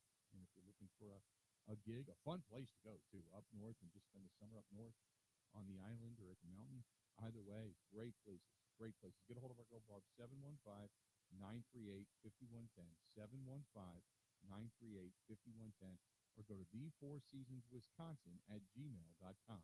thefourseasonswisconsin@gmail.com. Good stuff. 877-867-1670. We got 2 hours down. We got 2 more to go. Real quick, we're going to get to Eric. Eric, what's going on, man? How you doing today? I'm doing good. I was just wondering if there's any news about Aaron Rodgers. Nothing. Nothing different. Not a thing. Nothing different. Nothing. No change. No change from yesterday to today. I was watching the other night, or I don't know where I seen it, but they had Harrison Ford on a talk show, and the host said, "I'll give you $1,000 cash if you can tell me some Star Wars news." And Harrison Ford said he had a disgusted look on his face, and he grabbed the $1,000 and he said, "Yeah, they're thinking about making another one." Okay, that's it. Nothing That's more, it, right? I mean, yeah. I think though that Mike, Bill, I want to know if you feel a little bit hurt about this trip that they made out to visit with him, and that he sat down with them. I think it's kind of a kick in the teeth. Packer fans, don't you? No, not really, because you knew if indeed they're going to be able to, kind of move him on, then at some point you're going to have him sit down with somebody, right? So, I mean, as a Packer, put it this way, it depends to me as if he really wanted to come back. Does he want to come back to Green Bay, or did he want to go somewhere else? Does he want to play, but the Packers are ready to move on from him? I mean, to me, it would be what the dynamic is behind closed doors with him, Appreciate the phone call. 877-867-1670. Say 877-867-1670. Hang on. 2 more hours yet to go. You people that complain about the sound, what you don't realize is there are times it cuts out because certain music is playing with just music, and it has to. because of copyright. So you can complain all you want to make all your sarcastic jokes, and all I can do is block you. But I've explained it 1,000 times on the live stream. Sometimes it just cuts off while music is playing. You just have to. Otherwise, we get into trouble. So you know. There you go. More of the Bill Michaels Show next.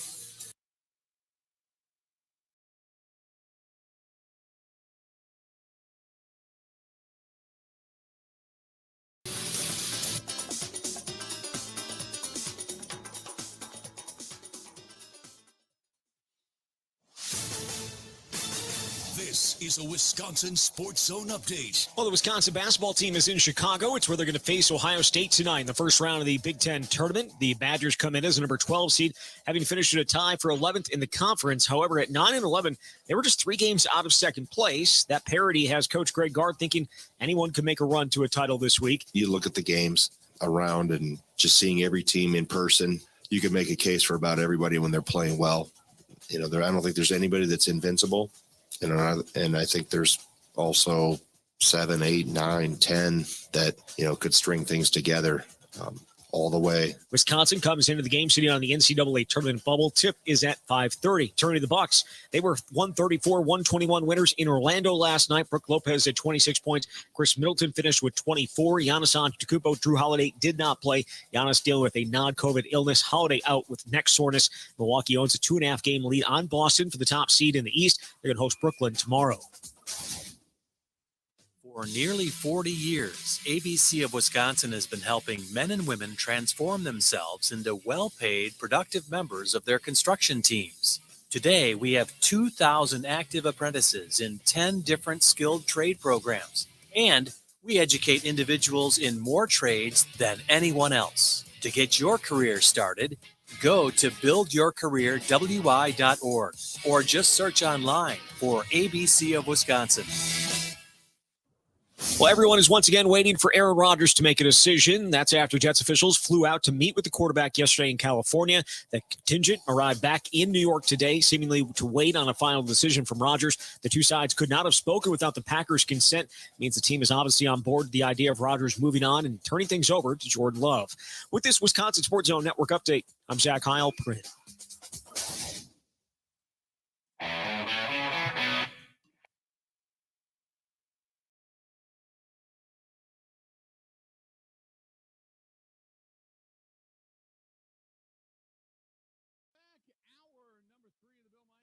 Oh, thanks so much for joining us, as always. This portion of the program brought to you by our friends at Stoli's Hog Alley out there in Oconomowoc and Summit.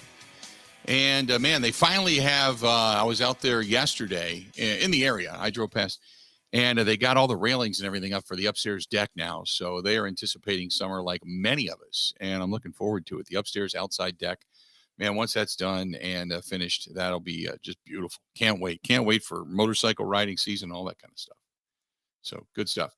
877-867-1670, 877-867-1670. If you want to find us, go ahead and give us a shout. This one's from Art, who says, yes, we are all tired of the Aaron Rodgers talk, but you know as well as we do, we are all waiting to hear some final answer as to whether or not Rodgers will or will not play for the Green Bay Packers. Right? He also says, go Badgers coming up tonight. Badgers coming up. What's that, a 5:30 tip time supposedly tonight, Ben, in the Big Ten tournament? Yes, 5:30. Yeah. Yeah. Badgers are 2-point underdogs. Yep. The last I checked. Yeah, they just need this one. They're not going to the NCAA tournament, at least a consideration without this. We're going to talk more coming up with Mike Decorsi of the Sporting News and Big Ten Network coming up here after the bottom of the hour. So stay tuned. We'll talk. We will divert away from some of the Aaron Rodgers stuff and such, and we'll talk a little bit more about that coming up here in just a bit. So just an FYI. 877-867-1670, 877-867-1670. Travis says, Packers should trade Aaron Rodgers to the Bears, where he can then become the first player, owner, and stroke his huge ego in Bears history. He already owns the Bears. We know that. Boy, they'll miss that rivalry, right? Won't have that anymore if he moves on. This is our buddy Stephen Richfield says, good day. You brought up the fact that Floor sounds borderline idiotic, so he doesn't offend Rodgers. If Rodgers does indeed go on, do you think that he changes his approach with Jordan Love? Do you see him being more vocal and more demonstrative? Boy, that's a great question. I do. I see Matt LaFleur being more of what we saw out of Matt LaFleur the first year. At least I would hope that he can then not necessarily flex his muscles, but he can breathe. You know, now it's just about coaching a team. You're not worried about, you always have to worry about the egos. You always have to worry about the camaraderie, the feel inside a locker room. That's always a given. But I think that you have such a large figure in your life that you, Aaron Rodgers, oh, I don't listen to the white noise. Yes, he does. He's proven to be unbelievably sensitive to the white noise. You know, a lot of guys don't even say anything. They just go about their business and walk away. Rodgers speaks of it, and Mike Clemens has alluded to this numerous times, where he'll bring it up on his own on McAfee about something, some slight that nobody even knew about that is just out of nowhere. And you talk about a guy that listens to damn near everything. And pretty much has. Now, on one hand, it's what drives him. So you appreciate that. On the other hand, you and I both know there are times you just let it go. It's like, what's being said is true. My dad always told me, hey, if your boss or somebody's saying something and you don't like what's being said, then work harder. And that's true. And if Rodgers doesn't like them talking about the future, doesn't like them criticizing his play, but if it's true and you didn't have a great game and you missed a couple of reads, you don't need to throw a guy under the bus, but you can just say, hey, offensively, we were a little off today in certain areas, a couple of mix-ups here, whatever. I mean, at least you're being more honest about it and not saying, well, we got to look at the tape and that's unacceptable, but we'll get better. But there's no, what's unacceptable? Play calling? Not getting the running back the football? Is that you calling that? Is that Rodgers at the line of scrimmage? Is it that the running back doesn't want the ball? I mean, what's unacceptable? Yeah, missed a couple of plays here, missed a couple of blocks here, missed a couple of passes here. Yeah, that's pretty much the culmination of the game. Okay.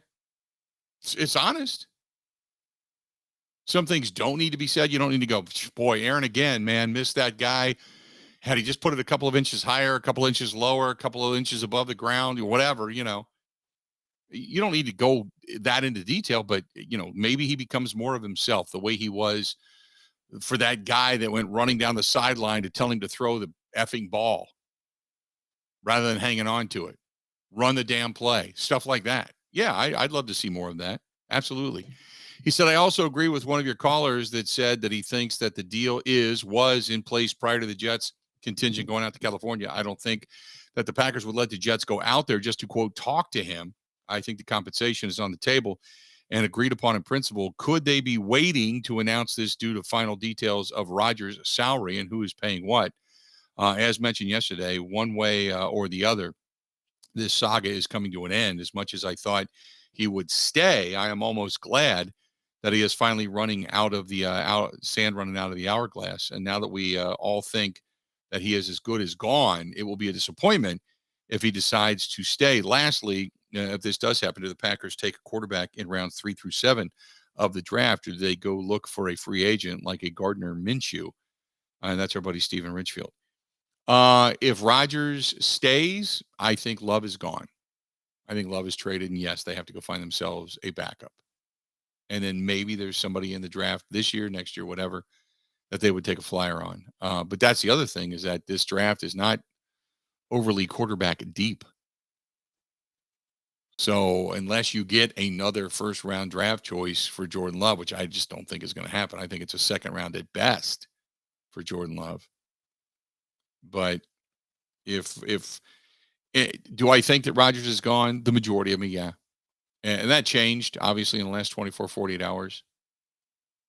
Because I kept thinking that, if Rodgers really wanted to come back and was all in, then he'd be back. But like I've been saying all along, if they felt that, one, Jordan Love was ready to go, really believed in him, and two, got the sense that Rodgers really doesn't know what he wants to do and wants to hem and haw and blah, blah, blah, then they probably would say, you know what, time to move on. We want the commitment. And I go back to what Brian Gutekunst said. He said, one, when we signed this contract, we weren't in it for 1 year. And two, we expect a return on our investment. Those two statements spoke really, really loud. Those were the shots over the bow of Aaron Rodgers saying, dude, we didn't sign this for 1 year. We're tired of the hemming and hawing. You got to be all in. And if you're not, then move on. And that's why I was hoping that Rodgers would say, you know what, I'm ready to go. I'm coming back. I'm, all that. And just, it's doesn't appear to be happening, which if that's the case, I'm fine with it. I'm fine with that. Because the last thing you want is somebody that's not 100% in the door. If you got 1 foot out the door and your commitment to being in the door is still wavering, then yeah, nobody needs that. Nobody at all. And maybe, I know some of the other reports today said that, from what they heard, now I don't know who they're quoting on this, but they even said Rodgers still is contemplating the possibility of retirement. Again, Jack says there go the Packers pushing another quality quarterback out the door. No, nope, not this time. They have given, all you got to do is say you're coming back. That's it.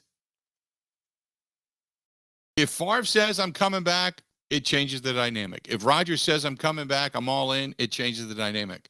All you got to do is say I'm coming back. The one thing you've learned in any area of business is if you're really, really, really, really good at what it is you do, your company, your boss, your manager, whatever, will give you leeway. But at some point, they make the decision if you won't. That's it. And then when you look back on it and go, God, I can't believe he didn't chase me out the door. I can't believe he didn't beg me to come back. It's because they're tired of it. This is on you. All you got to do is say, I'm back. And they go, okay, great. That's it. I get at the end of the season, you want to get away for a couple of weeks. You want to go just not think about football. You want to go enjoy yourself. But he was still doing McAfee, still top of mind. I had a buddy of mine yesterday that texted me that said, hey, I hear that he's still not sure if he even wants to come back. I said, I don't know. I'm not in his head. I couldn't tell you. I don't know what is and isn't true anymore. I don't know. And his question was, what would make his mind up yesterday versus the day before versus the day before versus the day before? I have no idea. I don't know. You know what your money is. You know what you're getting paid.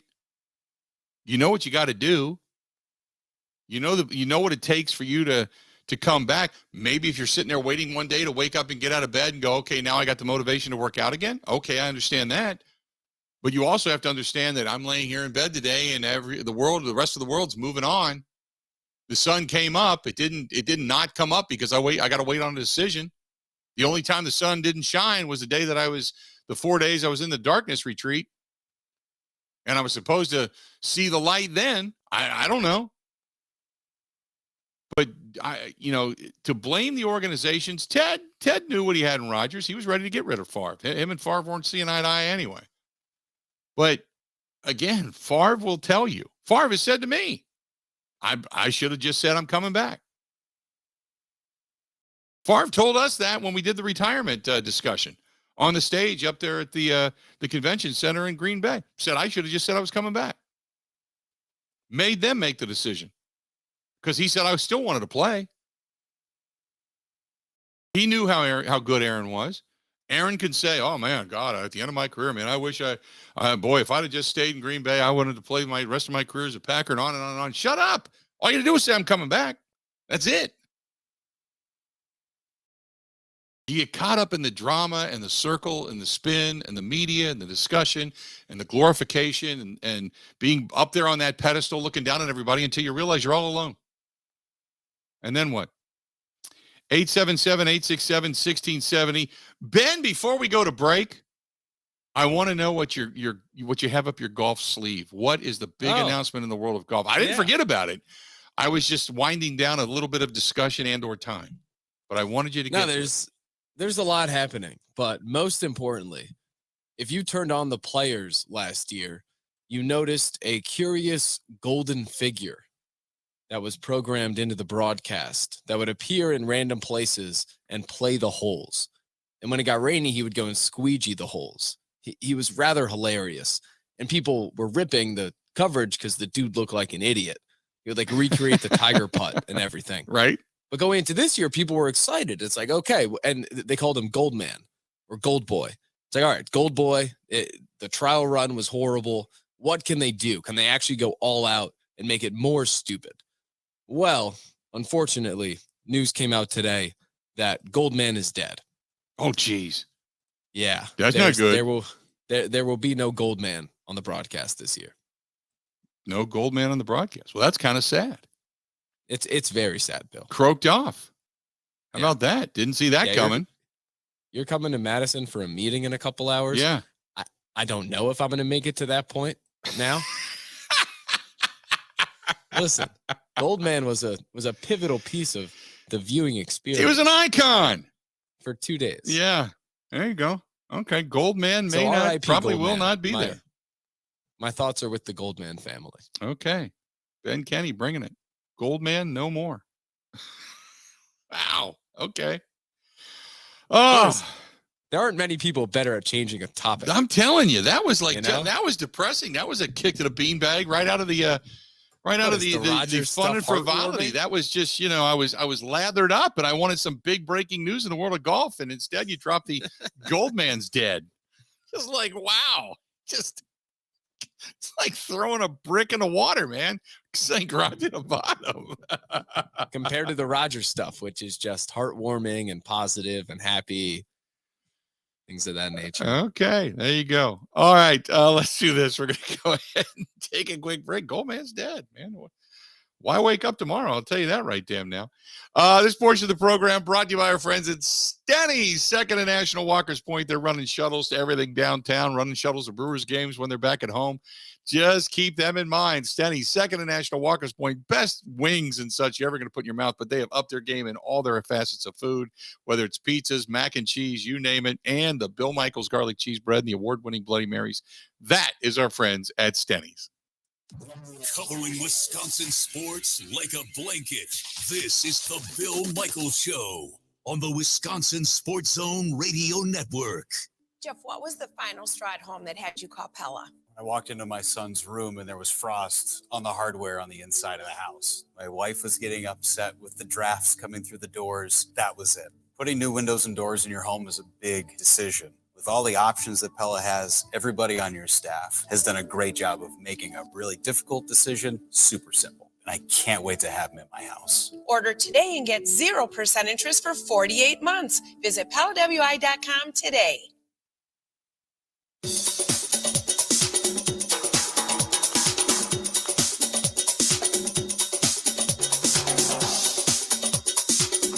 Bill Michaels will resume in 3 minutes.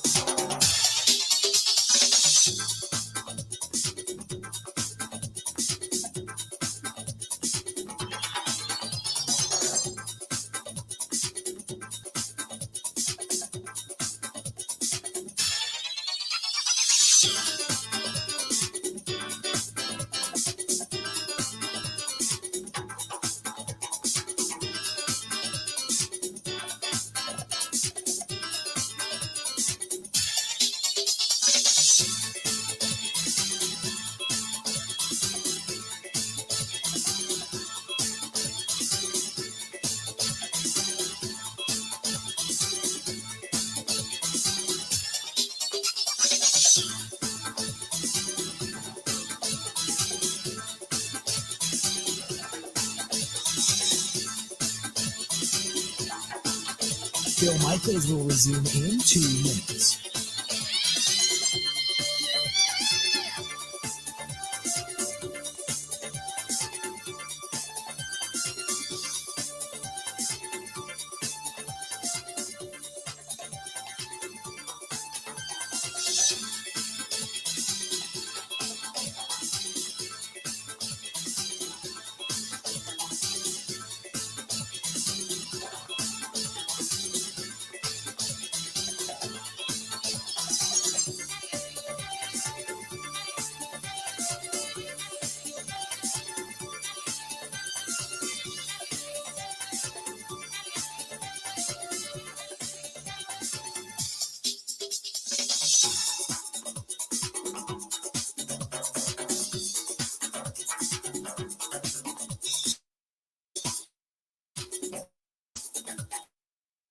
Bill Michaels will resume in 1 minute.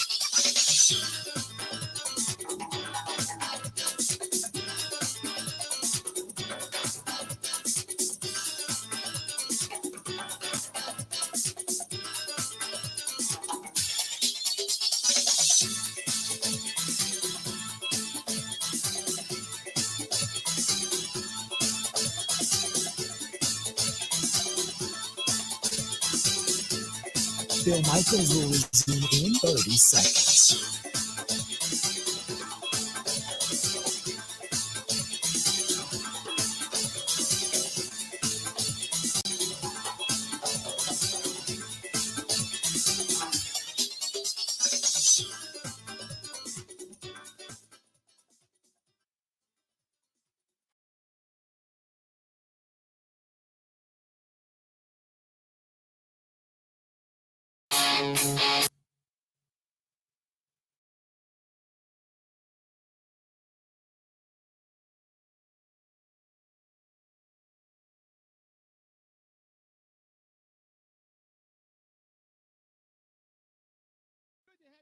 Bill Michaels Show.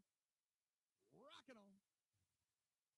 Hey, don't forget about our friends over in New Mail Medical, treating guys with ED all over the state of Wisconsin, well beyond the borders, and they have the all-in-one weight loss program.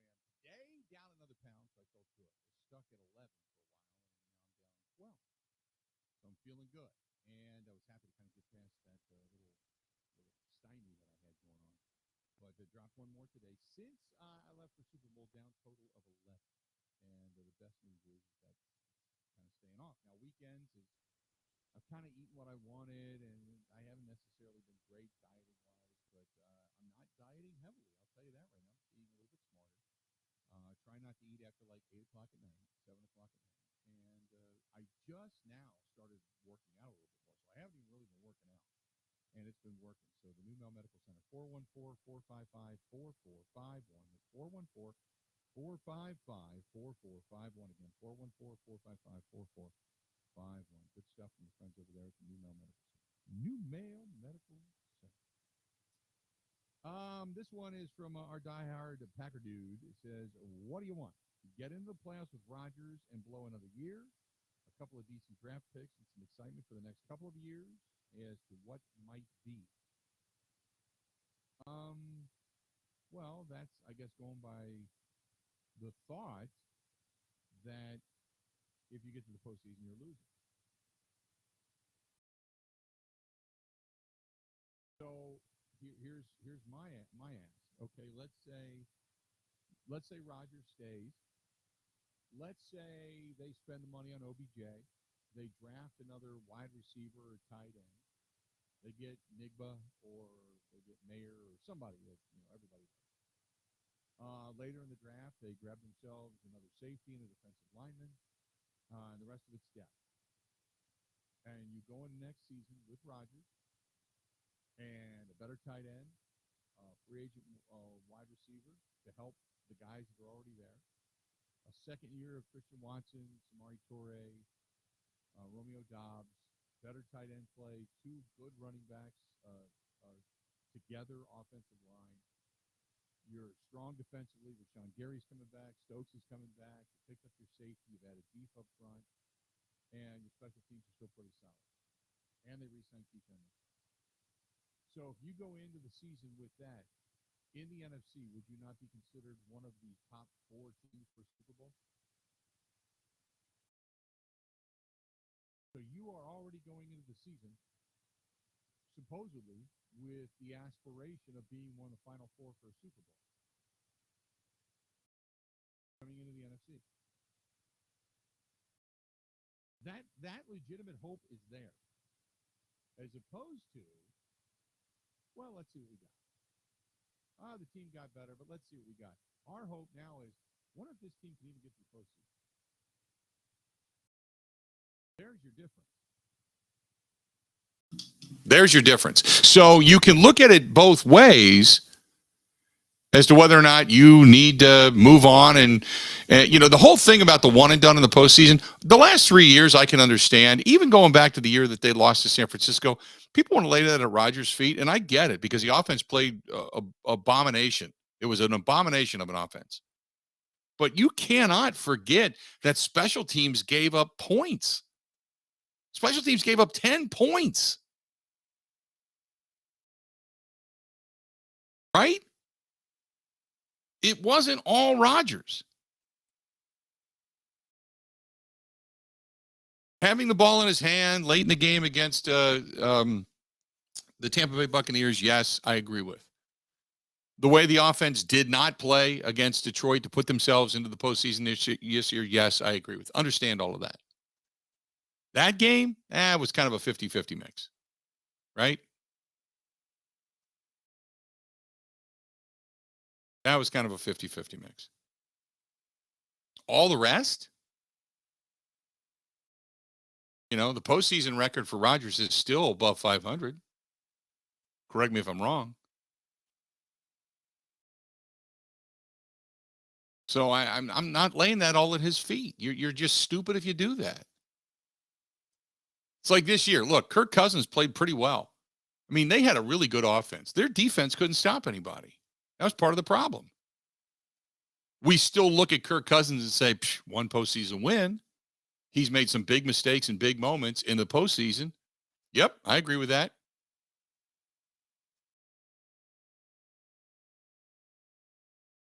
But I'm not laying it all at Kirk Cousins' feet. You and I both know we can look at each other. We can talk about it going, that defense, even when they picked up Za'Darius, they had a better attitude. They got after it after that first game. They were on that win streak for a while. They were playing really good football. And then that defense just eroded. It got old really fast. They weren't getting pressure on the quarterback. I mean, a lot of problems popped up. Ultimately, that defense is what cost them. Kirk Cousins will throw picks, no doubt. No doubt. We saw it. We saw it in Green Bay. But Daniel Jones and the Giants, they move the ball pretty much at will, especially in crunch time. Right? That wasn't Cousins' fault. I mean, I try to look at things. You look at it in a blanket, and then you look at it as in a reality. And to lay it all at Rodgers' feet, I think is wrong. I absolutely positively will say that there is blame to go around, but I go to San Francisco. We talk about Mostert running all over the defense. They had no business being in Atlanta. I mean, you can go through the whole litany of, Sanford, or go out to Seattle and the myriad of mistakes that weren't on offense that cost them that game. I mean, you can go through that whole list. Well, but look at his quarterback rating. Well, but look at the mistakes that were made. The mistakes weren't offensive mistakes. Had Aaron Jones not fumbled the football, right? Aaron Jones fumbled against Tampa Bay and fumbled against Detroit. Had he not fumbled the football, turnovers kill you. Had Mercedes Lewis not turned over the football. Packers had momentum, and then the minute the turnovers happened, for whatever reason, this team folds up like a bad tent. Is that leadership? Is that coaching? Whatever. I mean, it just does. So, yeah, you can look at a lot of different things. I get it, but ultimately,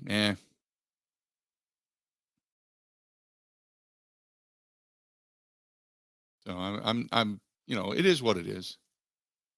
I agree. Play calling against San Francisco got to be a bit of a joke too. And let's not forget San Francisco, they just had kind of put their offensive line back together. Everybody was coming back. Injuries were, you're coming back from injury. You didn't have David Bakhtiari, but you were coming back from injury. Everybody was back. Elton was back. Billy Turner was back. Everybody was back in their regular positions. And the offensive line was terrible. It was the first game with everybody coming back together. And instead of going, whoa, wait a minute, these guys are rusty and they're facing a really good defense and the defense is just eating us up in the trenches, let's go back to what got us here. They didn't. They didn't. So those are all real things. 877-867-1670, 877-867-1670. You want to give us a shout? By all means, go ahead and do it. Let's do this. We're going to go ahead and take a quick break. Mike Decorsi is going to join us. We're going to switch a little bit. We're going to come back, talk some bracketology coming up right after this. Stay tuned. We got more of the Bill Michaels Show coming up right after this. Ready? This is the Bill Michaels Show on the Wisconsin Sports Zone Radio Network.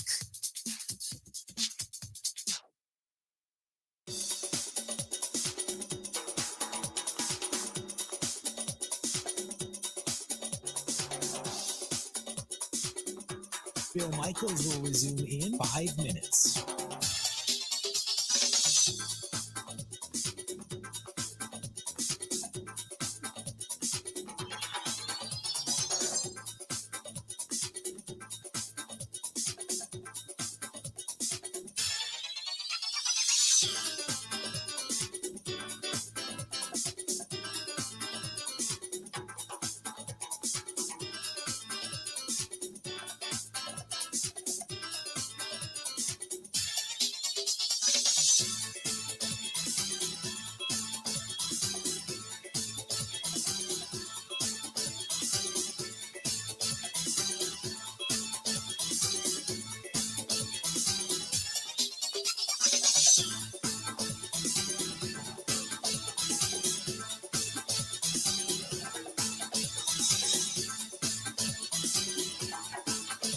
Bill Michaels will resume in 4 minutes.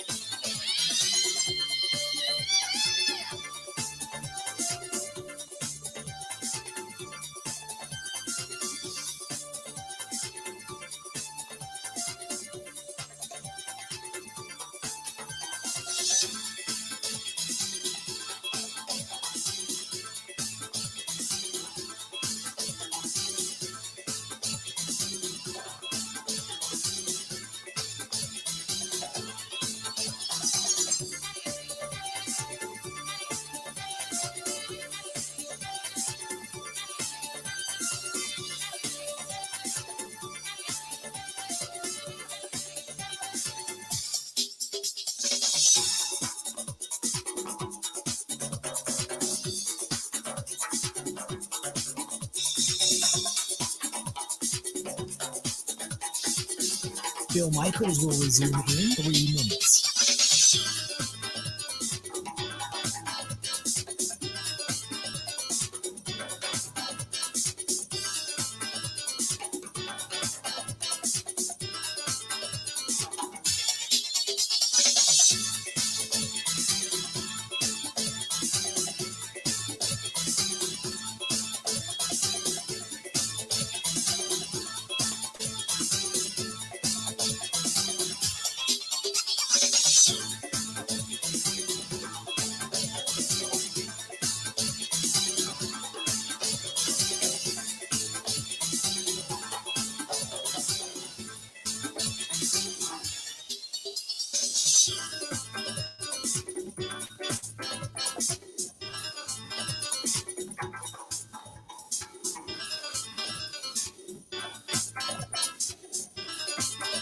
Bill Michaels will resume in 2 minutes.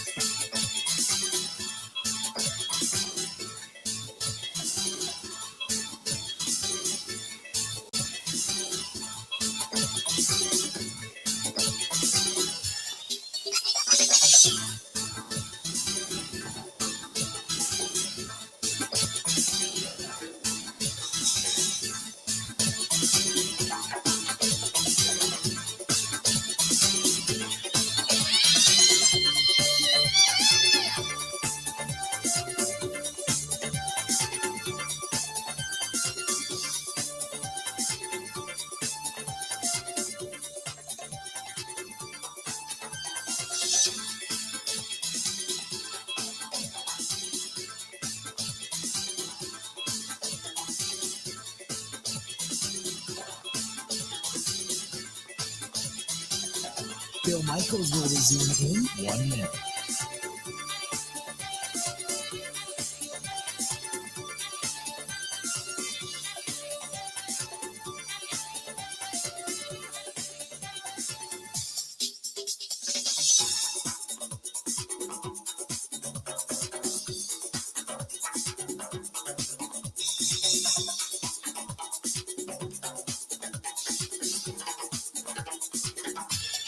Bill Michaels will resume in 30 seconds.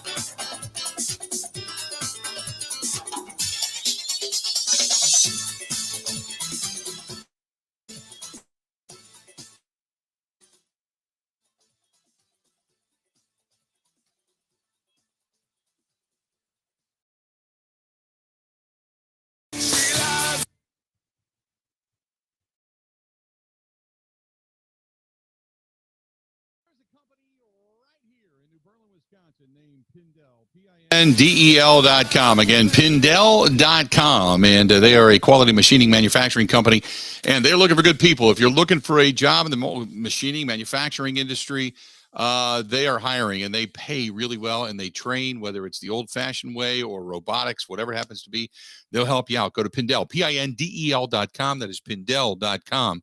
Again, Pindell.com. And joining us now on the hotline, our guy, Mike Decorsi, a longtime friend, covers basketball better than anybody else that's out there. Mike, how you doing today? I am well, Bill. How are you? I am doing extremely well. We are not going to talk about Aaron Rodgers with you, just so you know. We're not going to do that. And you know, I think I'm considering when the tournament's over, going into like a dark thing, going like hiding in the closet for 3 days. Is that what he did? Is that how that went? Yeah, it was hiding in the closet's probably a pretty good description of it. Yeah, I can go along with that. Yeah, living in the darkness for a while. So, Mike, everybody here concerned about Wisconsin right now. We assume they're a bubble team, but how badly do they need this one tonight? I think it's I think it's non-negotiable. I don't think that they can afford a loss. Now, you can always leave open the door for, if they were to lose it, that the committee would, what we call in the bracket business, pulling a Tulsa. I can't remember the years, sometime in the last decade or so, that Tulsa was so far out of consideration, according to most of the people who follow this stuff, that even their own players didn't even watch the selection show. They were out at the local mall, and they started getting texts and it said, "Oh, by the way, you're in." And they're like, "Who, what?" Mm-hmm. So you could always get that. But if you want to get in through the front door, then you absolutely have to win tonight. I do like their chances against Ohio State, but tell me about this, because there's been a lot of these. Oh my God, that was a tough loss, but a good loss against a good team. You know, eventually you got to beat some of these good teams, right? Well, the reason that we're even having this conversation is because they have beaten a lot of those good teams. They have more high quality wins than most of the teams that are in their circumstance. Many more than some teams that are well into the field. The problem is that the computer ratings for them aren't very good, especially on what we call the predictive side, which weights toward margin of victory, power, that sort of thing. And that's where they're not strong. But their schedule has been among the best in Division I. And if they were to win tonight and get to 18-13 and then finish no worse than 18-14, and they weren't to get in, and then the committee, with their constant how hard your schedule is a factor, would be pretty vacant if they left them out. I mean, what they do with these games is they divide them up into different quadrants according to statistical history of how difficult it is to win that particular game. And they call them quads. There's quad 1, 2, 3, and 4. And they have played a total of 7 of their 30 games in quads 3 and 4. There are teams that, like Duke, that are going to get in easily, that have played nearly a dozen quad 4 games. They've played 7 in quads 3 and 4. Almost their entire season has been played against what would be considered either NCAA tournament teams or NCAA tournament contending teams. And they've won about half of those games, give or take. And so to be able to say that, I would say that giving them the opportunity to compete in the NCAA tournament would be reasonable. But again, that has to include tonight. The other teams that I think are a little bit on the bubble, how is Michigan? Michigan in the tournament as of right now? No. Michigan is on the list of the first several teams out for me. And they were very close to securing a pretty good position when they played at Illinois last week and then at Indiana. Really tough stretch to close the season, and they took both of those games into overtime, but dropped them both. And I think at this point, they have to think about looking at this tournament as one they have to win. I don't know that they need to win it, but I think they have to think about it at this stage as something that they have to do. Now, the way to do that, the way to win 4 in a row, is to think about winning one game at a time, obviously. And they have the ability to win 4, even in a field as deep as this Big Ten tournament. With the way Kobe Buffkin has been playing, Jett Howard getting back his touch, his rhythm, having missed several games, and then Hunter Dickinson with his size and ability around the goal. They have the ability to win this tournament. And I think that incentive, knowing you need to, is sometimes a good thing. The Big Ten, how many teams do you think they get? I mean, years past, we've seen just dominance from the Big Ten, and then they get into the tournament, and then all of a sudden they get whittled down to basically nothing. This year, they're not nearly, seemingly anyway, as strong. So how many teams do they actually get in? And other than Purdue, is there a team that really could get on a run in the tournament and press? I think, first of all, I think that sometimes we get overwhelmed by recency. The past 2 tournaments, the Big Ten got 9 teams in each of them and then did not do well. But historically, the Big Ten has done very well in the NCAA tournament. 21st century stats are very, very good. Since 2010, they're even better. Now, they haven't won a championship, and the people who don't like the Big Ten like to hold that against them. They've had multiple Final Four teams. I think the most Final Four teams since 2010 of any conference. And they've also had the second most victories of any conference since 2010, even with the numbers of the last 2 years, the last 2 disappointing years. The first one, 2021, I don't think disappointing even covers it. I think that was a flop. Last year, it was just kind of not great. But 2021, when they had 3 of the best teams in the country or 4 of the best teams in the country in Purdue, Ohio State, Michigan, and Illinois, and they got 1 team to the Elite 8. That was a flop. Last year was just a disappointment. And this year, to be honest, with Purdue, Purdue will either be a 1 or 2 seed, and then Indiana will probably be a 4, maybe a 5 if they don't do well this week. And then everybody else is basically going to be seeded to lose, either in the first game, which would be Wisconsin's position if they get in, or by the weekend in the second round. And people will mock the Big Ten for not producing a lot of Sweet 16 teams and all that, but they seed you 7th or 8th or 10th or whatever for a reason. They expect you to lose those games. Talking with Mike Decorsi, you can find him over on Twitter at TSN Mike, and talking to Bracketology here in the state of Wisconsin. Obviously, Marquette has had a hell of a turnaround. Number 6 in the country, winning the Big East outright. Shaka Smart has turned the program around. Talk a little bit about Marquette and their chances once they get in.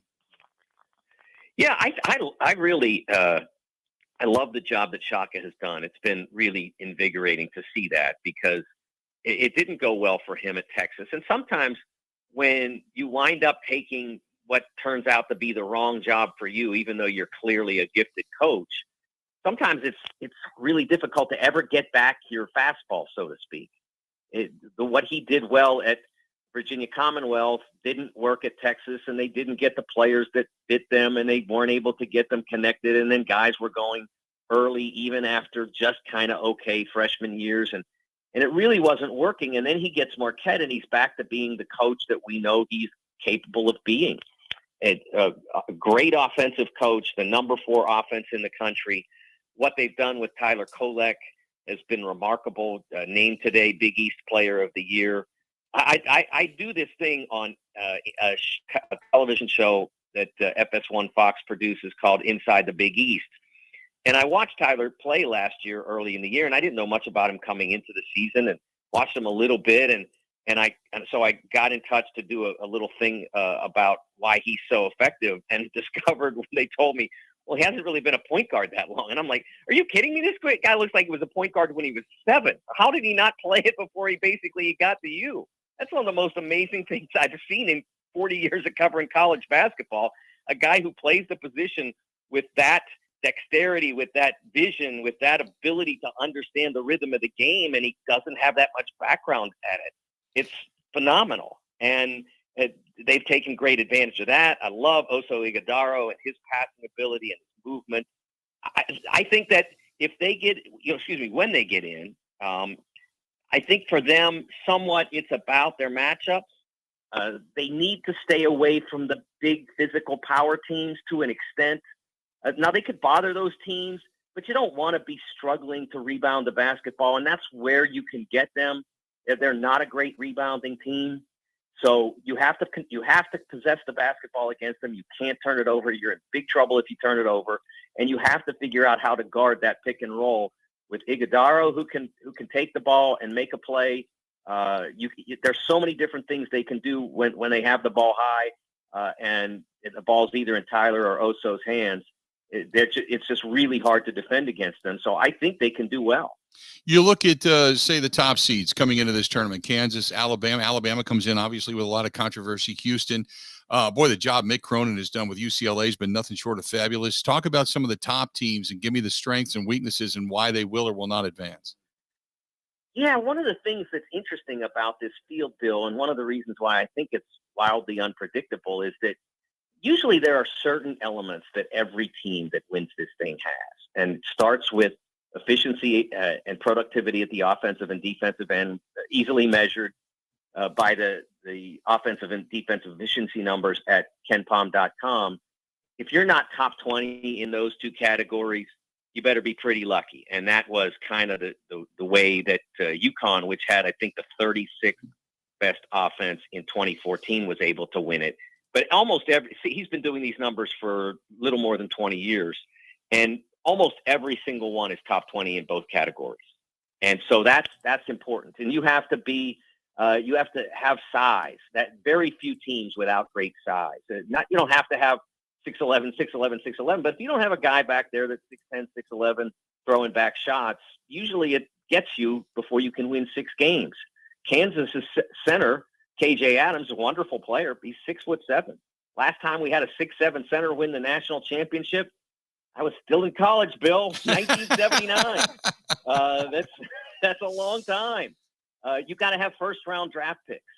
You got to have those guys. They make a difference when the games get this tight. And there are teams like Purdue that we're not sure that they have them. And it's been since '87 with Indiana that they didn't have a first-round pick, but they had an all-time great college player in Steve Alford, and they had maybe the all-time greatest coach, certainly in the argument, in Bob Knight. So that's kind of what you need, and teams like Purdue maybe don't have that. So that puts them on notice. And so everybody's got this little thing that they maybe don't have that could cost them. I think it also helps to have a coach who's done it before. Mm-hmm. It's not that common that a guy who is at his first Final Four as a coach is going to win it. It usually helps to have been through it before. And that's not a universal, but I'd say it's, without seeing the numbers in front of me, I'd say it's close to 70% of champions have their coach as a Final Four veteran. Guy got there, did great to get there. They didn't win, and then they came back, and now they're ready to win. Mike, it's always great to pick your brain. I certainly appreciate it. We'll touch base again, maybe just before the tournament actually gets underway. But what an exciting time of year, no doubt about it. And I appreciate it, pal. You bet, Bill. Thank you. Thanks so much. There you go. Mike DeCourcey at TSN Mike over on Twitter. You can always follow his stuff there. College Basketball Insider, bracketologist. He's so good. And I've known him since, going all the way back to when I was doing Sports Talk Radio in Cincinnati from years and years and years ago. Big Ten Network, Sporting News. He's fantastic. So thanks to Mike for joining us a couple of minutes on the hotline. This portion of the program brought to you by our friends over there at Dwayne's Cover, DUANES, Dwayne'sCoveritall.com. As a matter of fact, I'm sitting here during the last commercial break And our friends from Stoli's Hog Alley, Jeff Stoli and his great wife, Alicia, they get a hold of me and they said, hey, we need Dwayne's number. I said, why? And I just talked about how they're finishing up the deck on the upstairs, on the cool renovation upstairs. And he said, we're going to have him do the sales for our business and do the awnings for our business. He's just that good. Doesn't matter where in the state you are, man. I'm telling you, if you need the sales for an outside patio, if you need an awning for a business, whatever it is, he doesn't just do furniture. He doesn't just do boats. He does so many cool things. That's our guy, Dwayne, DUANES, Dwayne'sCoverItAll.com. That is Dwayne'sCoverItAll.com. He's up in Wausau, but he does stuff for anybody, anywhere, anytime. So get a hold of our buddy Dwayne at DUANES, Dwayne'sCoverItAll.com. That is Dwayne'sCoverItAll.com, and you can call him direct 715-870-2119, 715-870-2119. When together they're out and it all works out really, really well. He's such a good dude. Dwayne'sCoverItAll.com. This is the Bill Michaels Show on the Wisconsin Sports Zone Radio Network. I'm Gina Della from Pella. Unparalleled service from beginning to end. That's the Pella promise. And it all starts with a free consultation right in the comfort of your own home. Don't imagine. See for yourself how Pella can help change the beauty and curb appeal of your home. Or visit one of our 3 showrooms where you can experience the latest in technology and design innovations, like the new hidden screen, exclusively at Pella. Don't wait. Visit PellaWI.com today.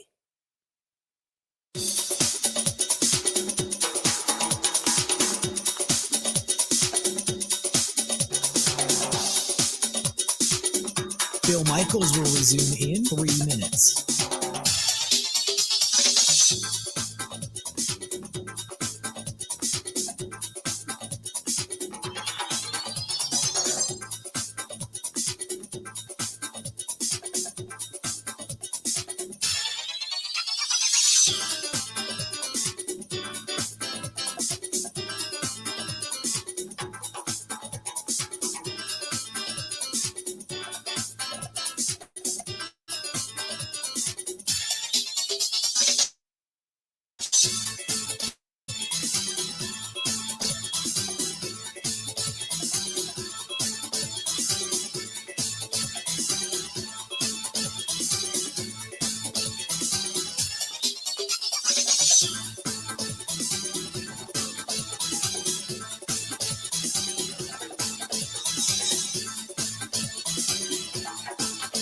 Bill Michaels will resume in 2 minutes.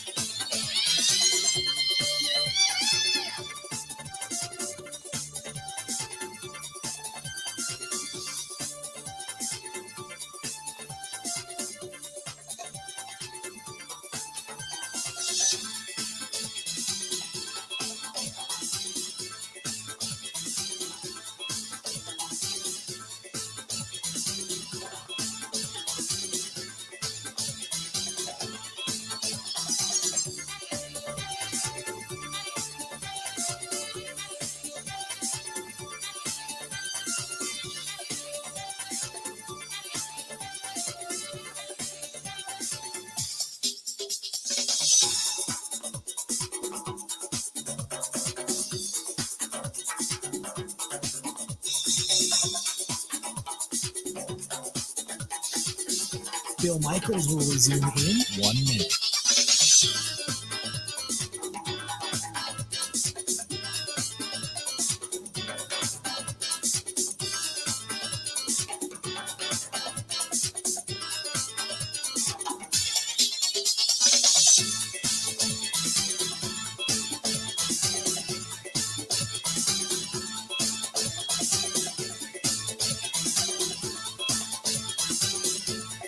Bill Michaels will resume in 30 seconds.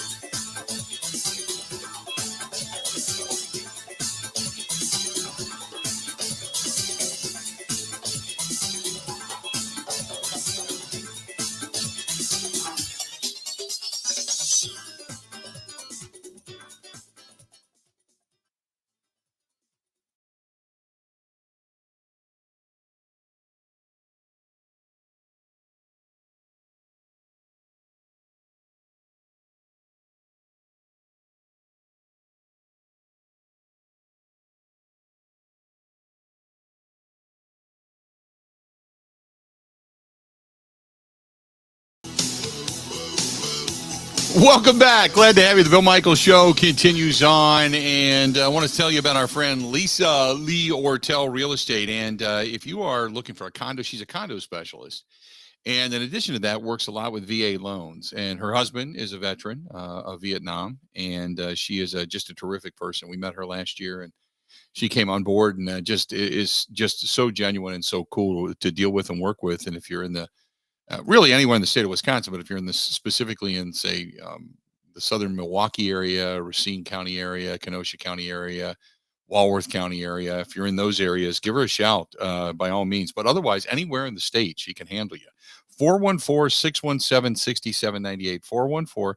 414-617-6798. She's got a team of experts that work with you. They help you get the lowest closing cost you can, and there's credits and such that are out there. In addition to that, like I said, she understands the VA loan process. She's a certified condo specialist. And if you want to email, you can. lisamoveswi@gmail.com. lisamoveswi@gmail.com. Otherwise, just give her a call. 414-617-6798. 414-617-6798. Coming up after the top of the hour, you are going to want to hear this. Aaron Jones has now spoken about all of this, and you're going to want to hear what Aaron Jones has to say coming up about the talks between the Jets and his quarterback, whether or not Jordan Love is ready to go, all that kind of stuff. There's a lot that's being said and thought, and we're going to bring it to you coming up here after the top of the hour. Ben, did Mike make you feel any better about the Badgers and getting into the tournament? I feel about the same. I think everybody, Joe Lenardi, all the guys that do brackets, they're on the bubble. Mm-hmm. And you could project it where we sit today. There are going to be a bunch of bid stealers, guys that go and win their tournaments that Mm-hmm. weren't already in. So you can almost guarantee if they lose tonight that they're out. Right. But I think it's good kind of to know, for them at least, to know, okay, yeah, we have to get this one, probably have to get the next one. I think the urgency could help. Yeah, you hope, because they certainly played like it in the second half of the game against Minnesota. Like they knew you lose that game and it's done. Your hope is done. So you would assume that urgency is going to be there today, and hopefully it turns into points and not a lot of really good open looks that just fall, banging off the back of the rim as we've seen in the past. So I agree with you there. No news, by the way, for those that are tuning in, no different news regarding Aaron Rodgers. We will hear from Aaron Jones coming up after the top of the hour. I do got a couple people that hit us up about some Brewers chatter. So maybe we can get into a little bit of that as well. Jackson Churio starting today? Yeah. I was just going to bring that up. Game's not on television, though. No, it's not. Yeah, the schedule, you got to look for the schedule with the Brewers, because some days it is, some days it isn't, some days it's on radio, some days it's not. Anyway, this is nothing new. We've been down this road before when it comes to Brewers preseason broadcasts, spring training broadcasts. So, and then some days you don't get Euchre, some days you do. Just depends. Just depends on what Bob's workload. He's on load management already, and rightfully so. How old is Bob? He's like 80, 4, 5, 6, something like that. How old is you? 89. 89. It's funny because I even thought that, and I thought, nah, I don't want to say 89 and have people go, are you crazy? You're making him older than he is. But I kind of thought maybe he was, because he just had a birthday not that long ago. 89 years old, still getting it done. And is the, boy, I tell you what, that's going to be a sad day. Kind of like the sound of summer in the state of Wisconsin when Euchre takes over the airwaves. Got another hour yet to go. Aaron Jones, running back for your Green Bay Packers, just in an interview with the NFL Network. You're going to want to hear what he had to say. Stay right where you're at. Got more of the Bill Michaels Show coming up right after this.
could string things together all the way. Wisconsin comes into the game sitting on the NCAA tournament bubble. Tip is at 5:30. Turning to the Bucks, they were 134-121 winners in Orlando last night. Brooke Lopez had 26 points. Chris Middleton finished with 24. Giannis Antetokounmpo, Drew Holiday did not play. Giannis dealing with a non-COVID illness. Holiday out with neck soreness.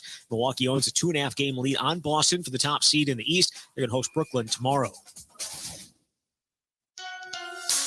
Rural Mutual Insurance, keeping Wisconsin strong. All business owners want the same thing, to make their business succeed. At Rural Mutual, they help that happen. As the third largest writer of commercial business in Wisconsin, they take the time to learn your business so they can properly protect you. Call your local agent today or visit ruralmutual.com.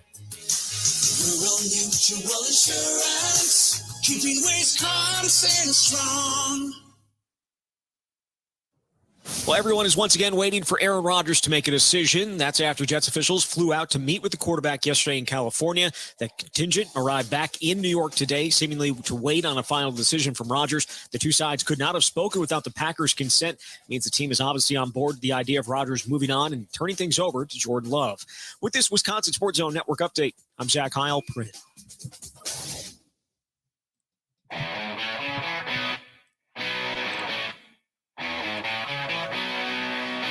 Welcome back to the program, the Bill Michaels Show. Final hour, you're going to want to hear this. As Aaron Jones is making a plea for Aaron Rodgers. Aaron Jones making a plea for Aaron Rodgers. I do got to read this real quick.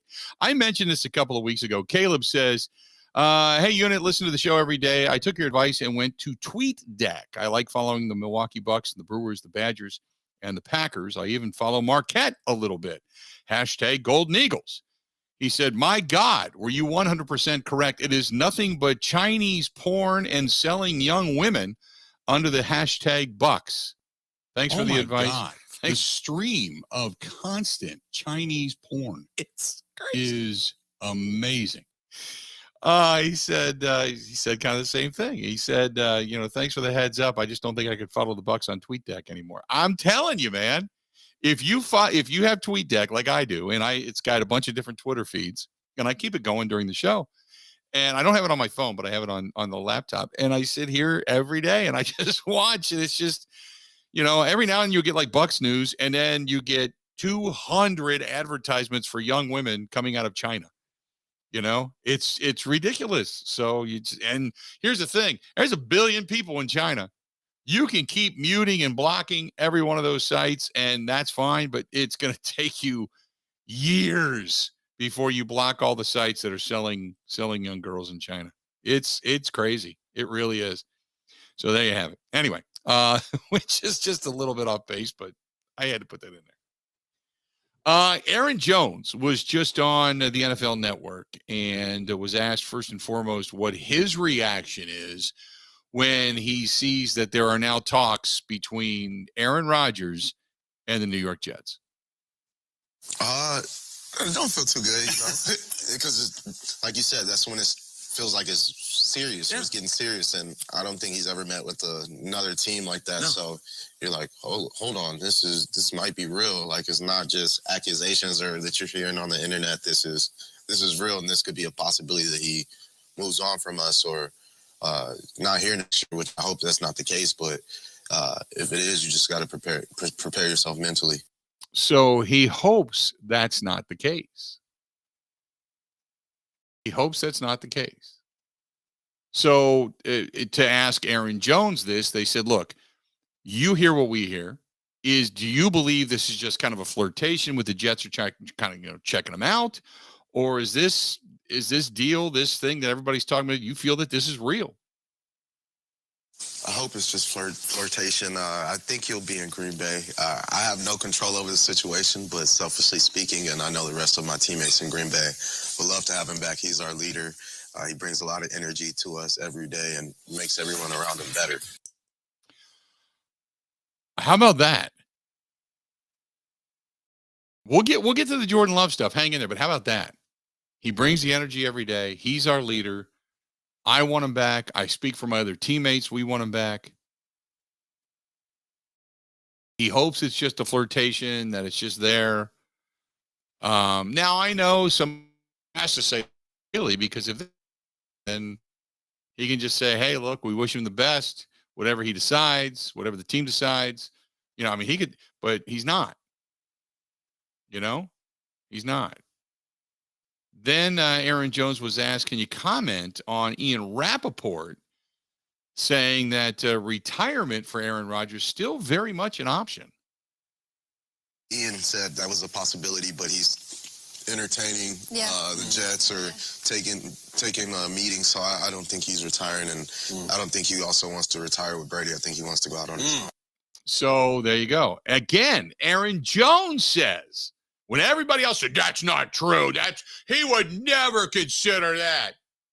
Aaron Jones just said he doesn't want to retire the same year as Brady. Aaron Jones just said it. Then he was asked about the general manager, Brian Gutekunst, when he was at the Combine, who said, look, Jordan Love's ready. And so the question is, does Aaron Jones think Jordan Love is ready to be the starter? I think everybody in Green Bay believes he's ready. He's made a huge jump this past year. We got to see it in preseason and in practice. And as practice kept going on throughout the season, he just kept getting better. And you could see the confidence growing. And that's one of the things I just relate to him. Just go out there and play with that confidence, and it'll show. And he started doing that when he got in the games. He got his opportunities this year. He played very well, moved the ball very well. So I'm very excited for Jordan. He has a lot of energy, brings a lot of energy to the team as well, and guys buy into him as well. So same way they do with A-Rod. He's gotten time to learn from him, and so I'm just excited for Jordan. And whenever his time is, he'll be ready, and he's up next. He's that guy. So there you go. There you go. So he ain't going to really slam his guy, but he's like, no, Jordan, he gives you good dissertation. I mean, you can't really tell. He said emphatically, we want Aaron back. I speak for the team when we want our leader back. Right? Because everybody wants to criticize everything he's saying. Look, there is no dishonesty here. It's what he wouldn't say if there was this thought that he didn't want Aaron Rodgers back. He would just say, whatever he does in his life, we wish him the best and blah, blah, blah. But no, he's like, look, he brings the energy. He's our guy. That's our leader. I speak for the team when I say we want him back. Terrific comments coming from Aaron Jones. Now, there's a little bit of a Q&A here, but Aaron Jones was asked, look, you tell us, why should Aaron Rodgers stay in Green Bay instead of trying to make it in another city with another team for just the final year or 2 or 3 of his career? It's about a legacy. Not too many players get to start and finish their career in the same place. So now we're talking. That's special right there. Is that important for me? I think that is important. And you always hear him talk about legacy and things like that and tradition.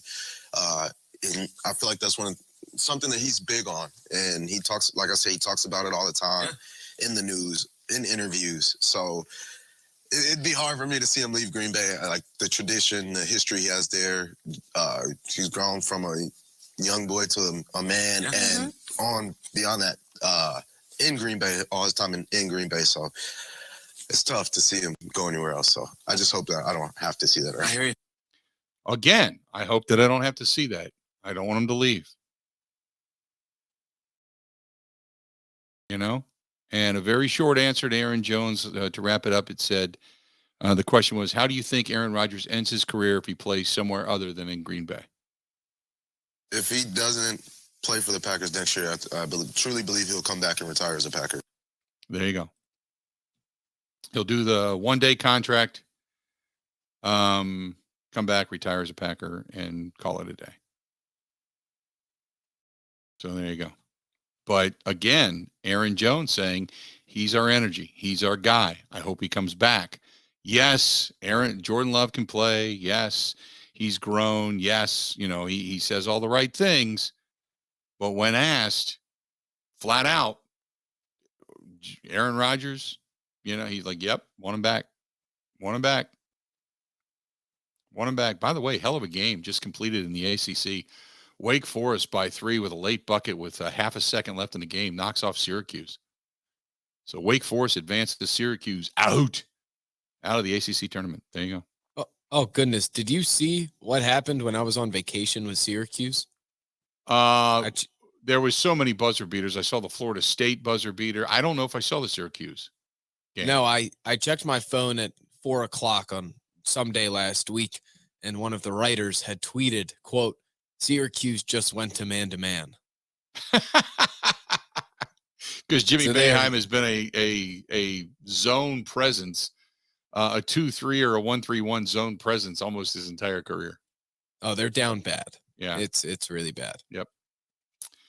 Well, they ended up getting knocked off a half second to go in the ball game. And Syracuse gets beat 77-74. Wake Forest beats them. Number 9 Wake Forest knocks off number 8 Syracuse. So there you go. On the Aaron Jones stuff, though. Yeah. I mean, what affects his bottom line and whether he'll get a new contract after the one he's currently on? Whether Aaron Rodgers is his quarterback. Yeah. He knows there's guaranteed where if Rodgers is there, I'm getting targets. Right. Here's the thing though. Don't you think though that now, first of all, you don't have, and I said this before and people crucified me and everybody has said it since, they don't have an established downfield threat right now. Yes, Christian Watson is fast, but that's it. They have not proven over and over again that they're downfield and this big downfield area, aerial game is sustainable with Christian Watson. You just don't know yet. He's not Jamar Chase. So they don't have this downfield threat. So teams are just going one-on-one with Christian Watson and they're stacking the box because they're not throwing deep. They don't have a big-time downfield threat, and they're putting extra guys up in the box, which is basically going to shut down the run game. So if Jordan Love comes in and is able to spread the ball around or what have you, okay, maybe it loosens things up. I don't know. But I think you at least have a little bit of Aaron Rodgers likes to look downfield often threat to worry about. If Jordan Love comes in, teams are coming after him until he proves he can't do it. Or until he proves he can do it. Otherwise, teams are coming after him, and that's going to hurt the run game. That's going to hurt his carries. That's going to hurt his catches. That's going to hurt his yards per touch average, all that stuff. So all of that, because last year it was supposed to be, boy, they were going to rely heavily on the run game, and they did. And then it's going to be the short passing game, and don't worry because they win games without Devontae. And all of a sudden you realize, yeah, that's all true, but you got to have some explosiveness. You got to have some big plays. And they didn't have many last year. And defenses said, look, we're going to kick your ass in the trenches, beat you up front, and we'll get after you because we don't, it used to be the old day single high safety. You got eaten up by Aaron Rodgers. Anymore? Doesn't matter. So, yeah, I can see that. Without Aaron Rodgers, until Jordan Love proves himself, defenses are pinning their ears back. They're plugging the holes, and they're coming after Jordan Love. They're going to change up things, and they're going to make sure that he mentally handles the game first, and then they're going to try to kick his ass second. And that's what you do. It's also, I wonder, with Jordan Love starting the era, I wonder if they would be any quicker to move off of older guys that are making money. Right. Whether they're really good or not. Yeah. And I guess the Rodgers era wouldn't last for very long anyway. But yeah, no, if Rodgers comes back this season, it's maybe this season, maybe next, but that's pretty much it. I agree with that. But starting with Love, it could be, okay, we see this year happen, and then not to tear it down, but to maybe rebuild a new roster around Love. And that could see some really good older guys be cap casualties. Mm-hmm. No, I agree. 100%. And also, if you go to Love, you can make things better if, say, you do end up with that first round draft choice. We talked about this yesterday. It just depends on what you do with it, because if you end up, say, packaging a 1 and a 3 or something like that, and you want to move up in the draft for what, for a specific need that you have, something that's in the right here and the right now. I mean, can you imagine some of the damage you could do and some of the guys that you could pick up?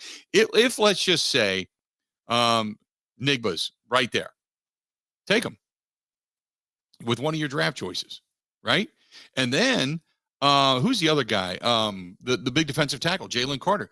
If indeed he proves that he's not this troubled kid, but he's just gotten into trouble, and you feel like he's okay, and you give him a chance, you could go in that direction.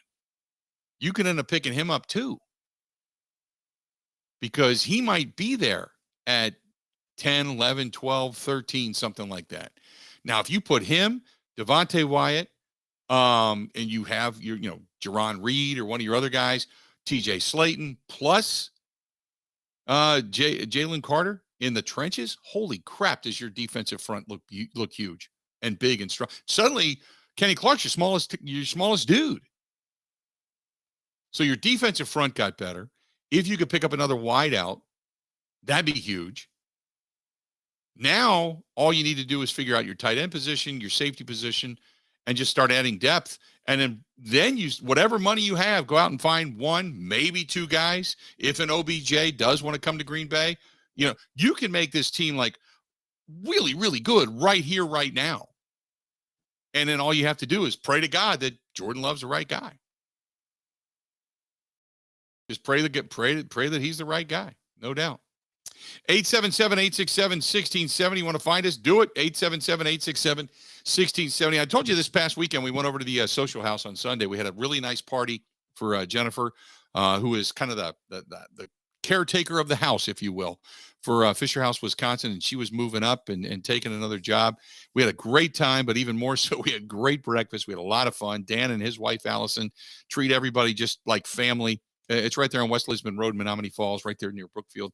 The Social House, Haus. And they also have a golf league that they're still taking some signups for if you want to get into that. They have music on the weekends on Sunday afternoon. So many good things at the Social House. Stop in and tell them we said hi. More of the Bill Michaels Show next. Covering with blanket, this is the Bill Michaels Show on the Wisconsin Sports Zone Radio Network.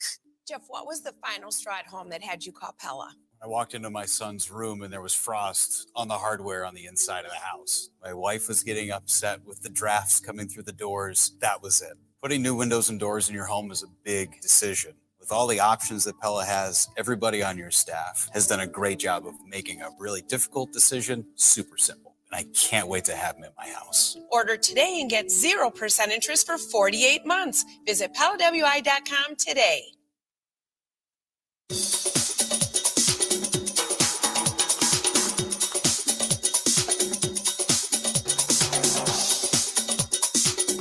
Bill Michaels will resume in 3 minutes.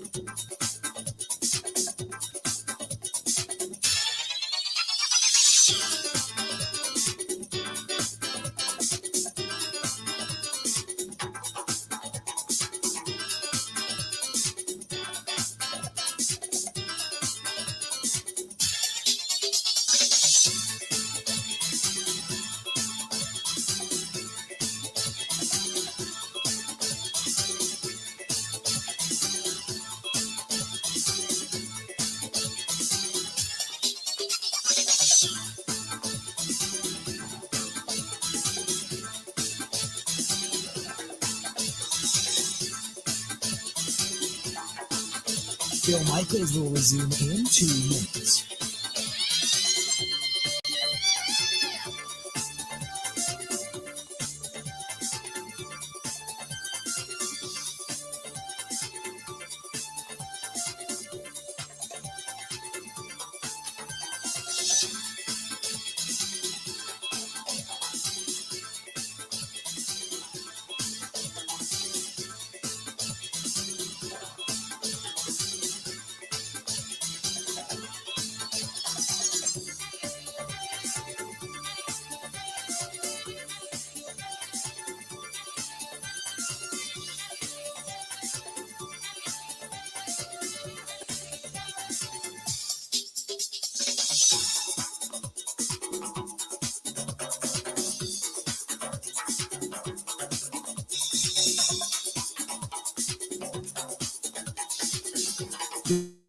resume.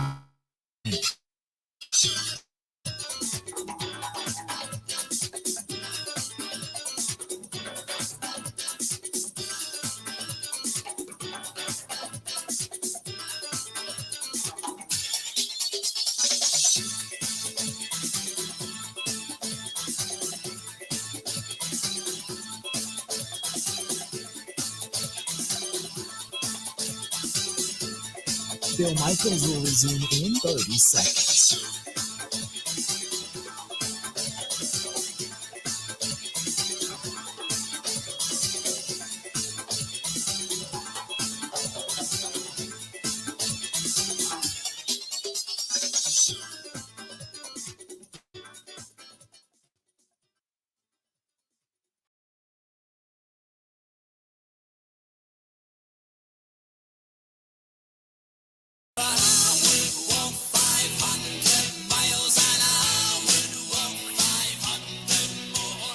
Good to have you back. Bill Michaels Show. Continuing on. 877-867-1670. 877-867-1670. If you want to track us down, give us a call. You can also find us on Facebook, The Bill Michaels Show, watching the program. And thanks to everybody that subscribes, whether it's on and follows us, whether it's on Facebook Live, Twitch, which is an app that many people, watch. It was more for, kind of the quote younger audience, if you will, but it's a mobile app. Also on YouTube. But if you subscribe on YouTube, we appreciate it. All you got to do is find Bill Michaels Show over on YouTube and just click on subscribe. We certainly appreciate that as well, as many of you do, and tune in each and every day. Thanks so much. Let's get back to the phones and get back to opinions on all of this. Let's go to Tony, listening to us in Sussex. Tony, how you doing today, man? What's going on? Tony! Tony's not listening. Tony, you're the man. Appreciate it. 877-867-1670. 877-867-1670. You want to give us a shout, by all means, go ahead. This one comes from Michael. Michael says, would you rather take Mayer, the tight end out of Notre Dame? I almost said New Orleans. The tight end out of Notre Dame, or Nigba out of Ohio State? If I had to choose one, I'd probably take Nigba out of Ohio State. It's in Jigba. In Jigba. By the way. Yeah, that's right. For the record. Yes, it is. In Jigba. Smith and Jigba. Jackson. He's incredible. Smith and Jigba. Yeah, he is. He's kind of like Micah Parsons, because Parsons sat out his last year at Penn State during COVID. Mm-hmm. And then entering the draft, some teams kind of forgot about it. Yeah. Now he's amazing. And Jigba was hurt all season. Yep. And then he had a hamstring, didn't he? Correct, yeah. And he tried to play through it a couple times, but he wasn't there. Right. And he couldn't come back. But we saw him at the combine. It's like, oh, okay. Yeah. He's still amazing. Yeah, he didn't have any remnants of the hamstring issue at the combine. Nothing. And one of the big things that came out about him was not necessarily, oh my God, he's this incredible 4.3 speed. It was the fact that he has a hard dig on route running. I mean, he can break in an instant, and which is something that there's not a lot of people that have that ability. You know who has that ability? And I don't want to, this is one of these comparisons I should probably not make, but who has that ability, and the reason he's so good is Devontae Adams. He had that ability to move his hips and go in a different direction and leave you standing there. And that's the reason he always just had separation. He wasn't the fastest. He didn't jump the highest. But he had great technique and ran incredible routes and very, very sharp and crisp. And then Jigba does the same thing. He's that kind of guy.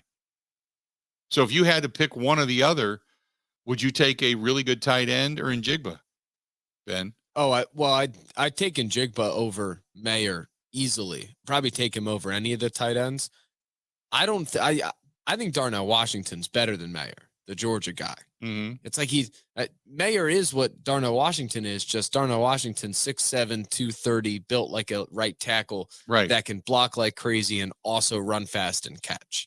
And he's still growing into his body, right? Like those dudes in college that are so much bigger than everybody else, it takes him longer to know how to use the body, I guess is a way to say it. Yeah. And that's kind of what Washington is.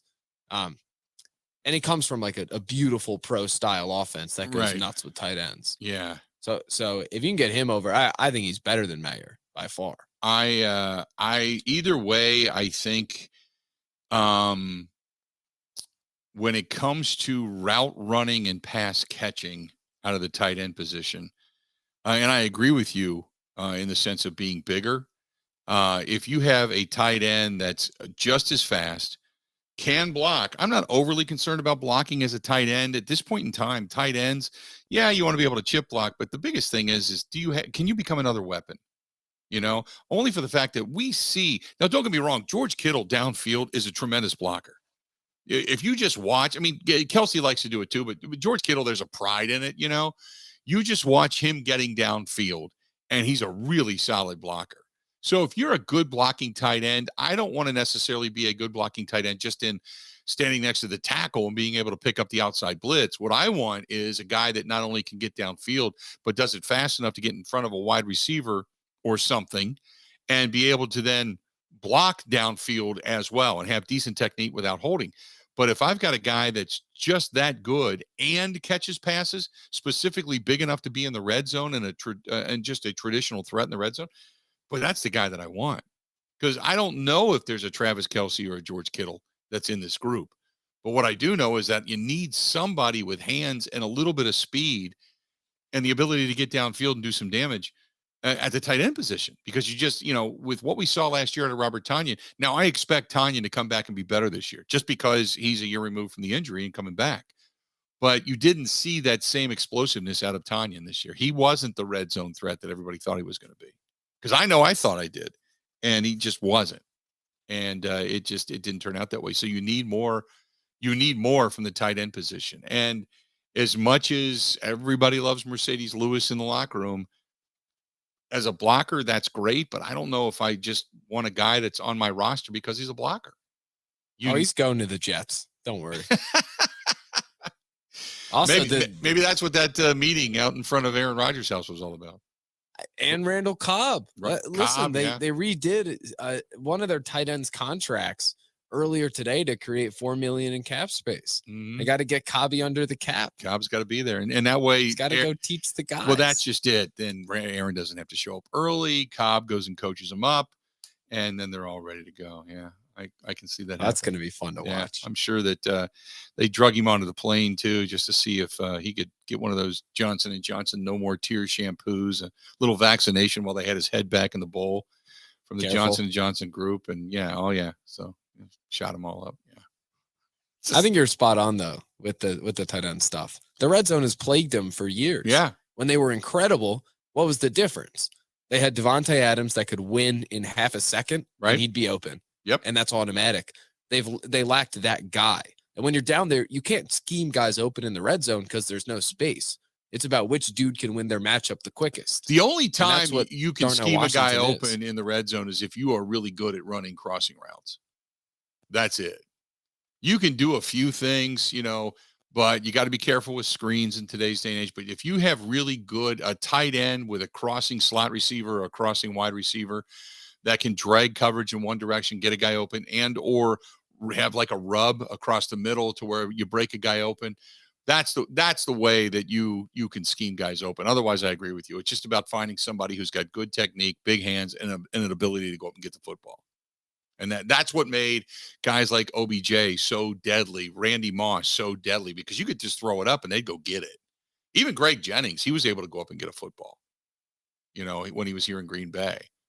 But Jermichael Finley, Bubba Franks was a big target of Brett Favre's. Bubba Franks, just because he was a big dude, he could go up and get a football. If you got those guys that not only can get open, but can also go up and get it, it just changes the dynamic of your red zone offense so tremendously. 877-867-1670. Hit us up. We got a lot more of the Bill Michaels Show. It's all coming up next. Covering Wisconsin sports like a blanket. This is the Bill Michaels Show on the Wisconsin Sports Zone Radio Network.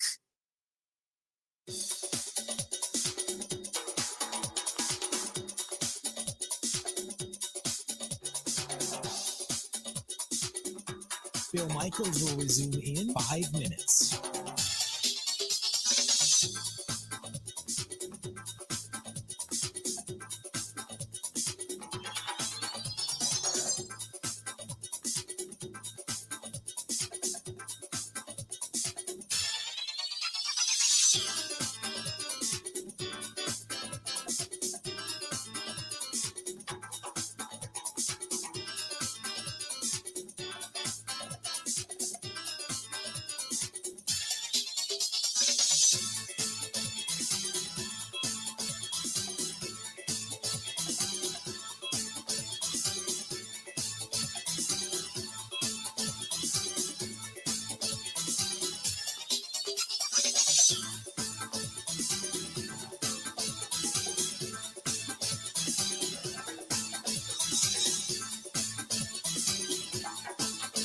Bill Michaels will resume in 4 minutes.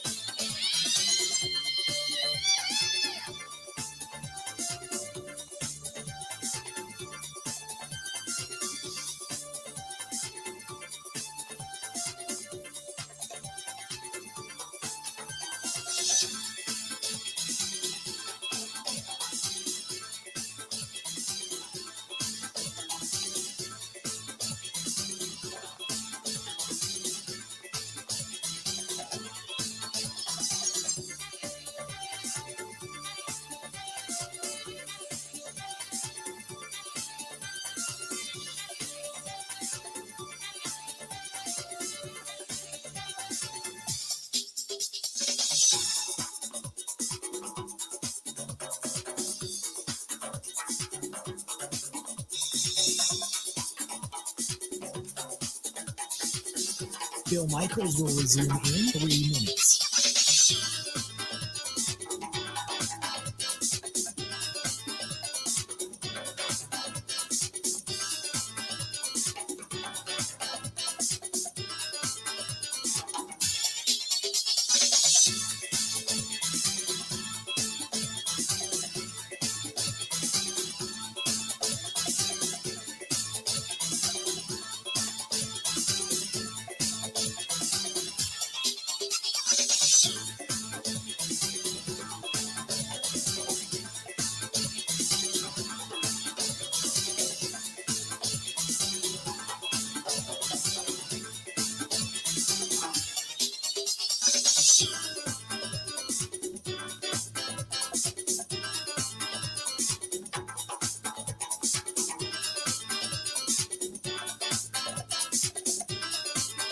Bill Michaels will resume in 2 minutes.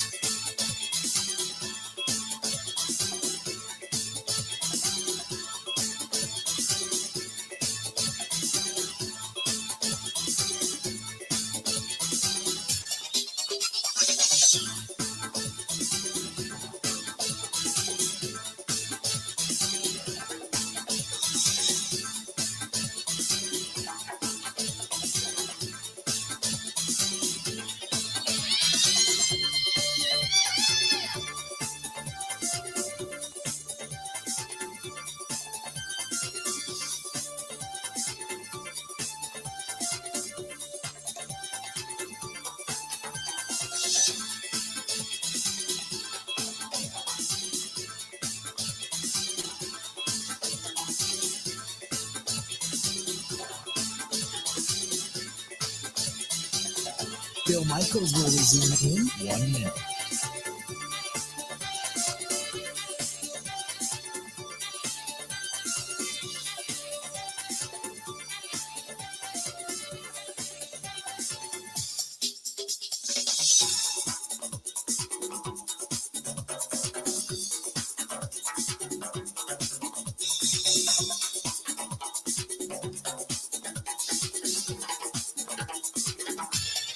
Bill Michaels will resume in 30 seconds.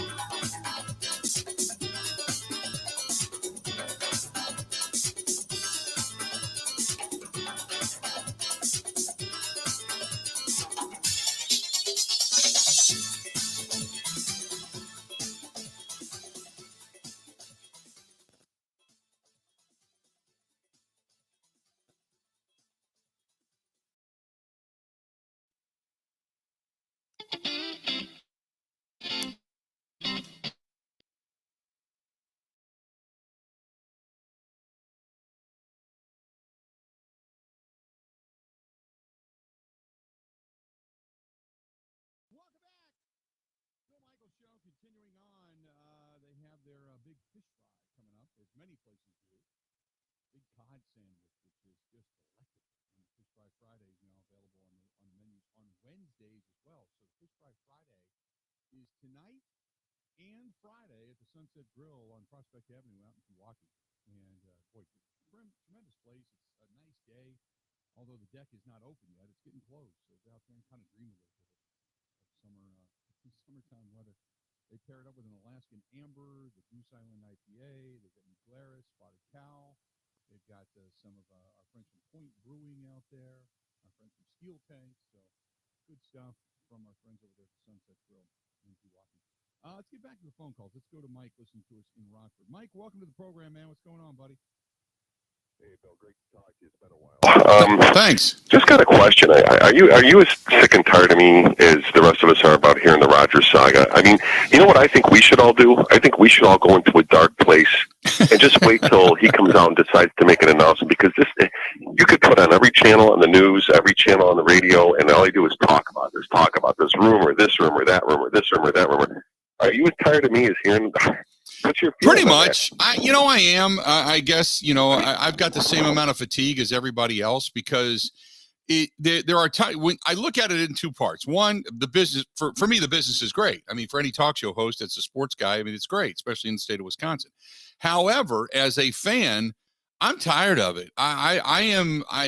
Part of me wants to say, get the hell out of here. We're tired of the drama. The other part of me says, no, stay. You give us the best chance to win. I'm torn like a lot of people are, but I think there is this level of fatigue of just, oh, for God's sakes, get on with it already. That is plaguing a lot of people, not just in our own backyard, but I think whether you're a Packers fan or anybody else, they're just tired of the drama, because that's all it is. And so I agree with you that there's this level of, I can't wait for this portion of it to end so you can just move on to the game of football or basketball or March Madness or whatever the hell else you want to get on to. Absolutely. Are you a true Packer fan though, Bill? I mean, I gotta ask you. You come from Ohio. Are you? Yeah. No, I've always been. No, I've always been. My mom and dad were huge Bart Starr fans. Yeah. One of the best memories I've ever had is when my dad finally when I moved here, my dad got a chance. I got a chance to take him to Lambeau, and he was on the field, and he got to meet Bart Starr. And that's who I grew up watching. My mom and dad were huge Bart Starr fans. So yes, we grew up Bengals fans because that's where we lived. But I grew up, every time it was the Bay of Pigs when they had Tampa Bay and Green Bay on, or Green Bay and Chicago, we had to watch it. Absolutely. So you would still root for the Bengals too as your second team, though, right? Yeah. I mean, I rooted for them trying to get to a Super Bowl and that kind of stuff. And when they were there, but here's the thing: is the 2 or 3 people that I knew on the franchise that worked with the franchise, they've retired. They've moved on. It's always been a disappointing franchise to me because they just never have really put the money into it that they needed to. And it wasn't until Mike Brown kind of relinquished a lot of his hold on the team and turned it over to his daughter, Katie, and a couple other people in the organization that they finally started kind of doing things the right way. I mean, they were one of the only northern teams in the NFL to not have a dome, to not have a bubble, to be able to practice in.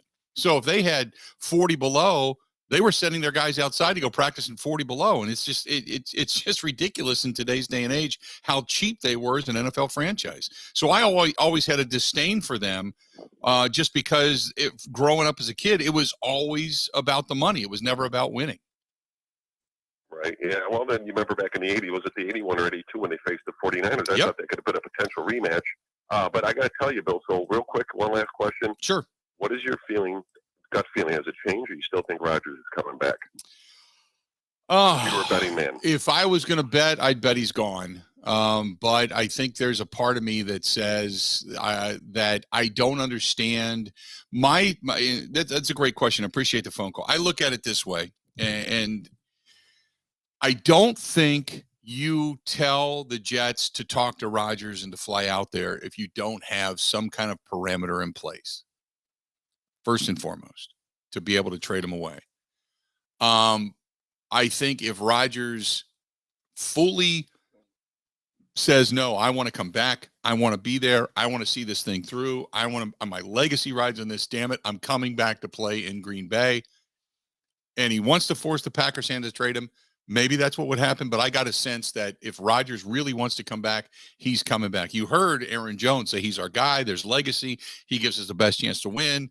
We all want him back. I speak for the team. There's something there. So I think that's part of it. But I went from being a believer of 60% of me said he's coming back to now I've probably flip-flopped and thinks 60% of me, 70% of me thinks he's gone. I just don't think you have another team fly out to meet with him if you haven't already given them the permission to say, yeah, we've got a deal in place. Let's go. So just my opinion. Like I said, there could be some other reasons. It could be to gauge whether or not he wants to come back, whatever. But just my thought that's that. I don't know. I don't know what else to say. I was a real big believer that he was coming back, and not that he still couldn't. It's just that I think that has changed somewhat. We'll say. 877-867-1670, 877-867-1670. If you want to find us, by all means, go ahead. 877-867-1670. Give us a shout.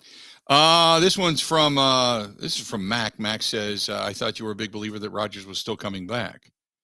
Well, like I said, 60% of me believed he was coming back. But over the last 24, 48 hours, I'd be stupid to say, yeah, he's coming back. Do I still think he could? Absolutely. Absolutely. But I think I'd be, if I was a betting man, I'm just being honest with you. If I was a betting man, I would have to say that he's probably not coming back. If I'm going to put money on it. Now, is there a part of me that still says he could? Yeah, absolutely. He could still come back. I really believe, and I've said, it's why we talked about it earlier today.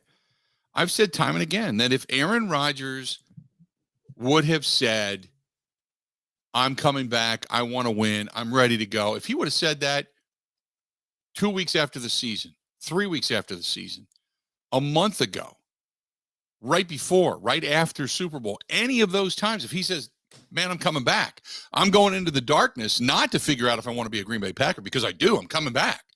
But I want to go into the darkness just to kind of get my energy, get my head together, kind of mentally prepare myself to get ready to go out, start working on my legs, working on my core, getting ready for this season.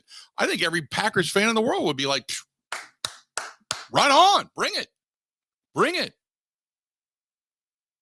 But I think the fatigue of, oh, God, I don't know if I will, and I'm going to go on this other plane, and I'm going to be in this darkness, and I'm going to do this, and I'm going to do that. And whether it's stuff you believe in, don't believe in, whatever, I think there's this fatigue of just make a decision already. Why are you doing this? You keep telling everybody about how much you care about all this stuff.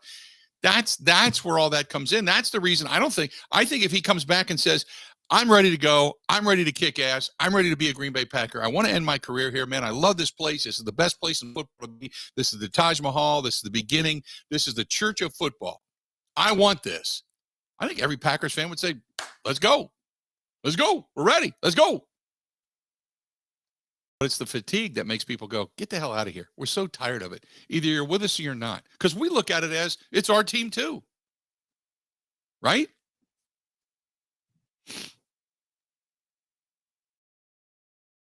So, Austin says, when do you think the turning point was for when Murphy said they wanted Rodgers back last year to Goody's combine conference with reporters just a week ago? What was the turning point? Boy, that's a great question. If everything is true that's been reported, Packers are disgusted. They feel that he didn't put his best effort in. They feel he didn't work hard in the offseason. If all of that is true, probably right after he signed the contract. Probably right after he signed the contract. Because he signed, they gave him everything he wanted. They gave him everything he wanted. He didn't want to come to camp. You know, remember the comment. Let Cobby coach him up. All that stuff, you know? So I think right after that, they said, okay, we're going to give you everything you want. We're going to make you the highest paid player. We're going to give you this ridiculously incredible contract that's going to be tough for us to get out of. We're not giving you these years so we can just cut you because it would just cost us too much money. We're basically guaranteeing that if you want to play, you can. And I think Rodgers took advantage of it. If those reports even are minimalistically true, I think there's a belief that Rodgers took advantage of it, took the year, just figured, they got rid of Devontae. I'm just let Cobb coach him up. I don't want to deal with that. And it's kind of gone in that direction. So, yeah, I would agree with that. 877-867-1670. If you want to find us, please feel free. 877-867-1670. Wouldn't you go kind ahead. of say that the turning point was when Jordan Love got good?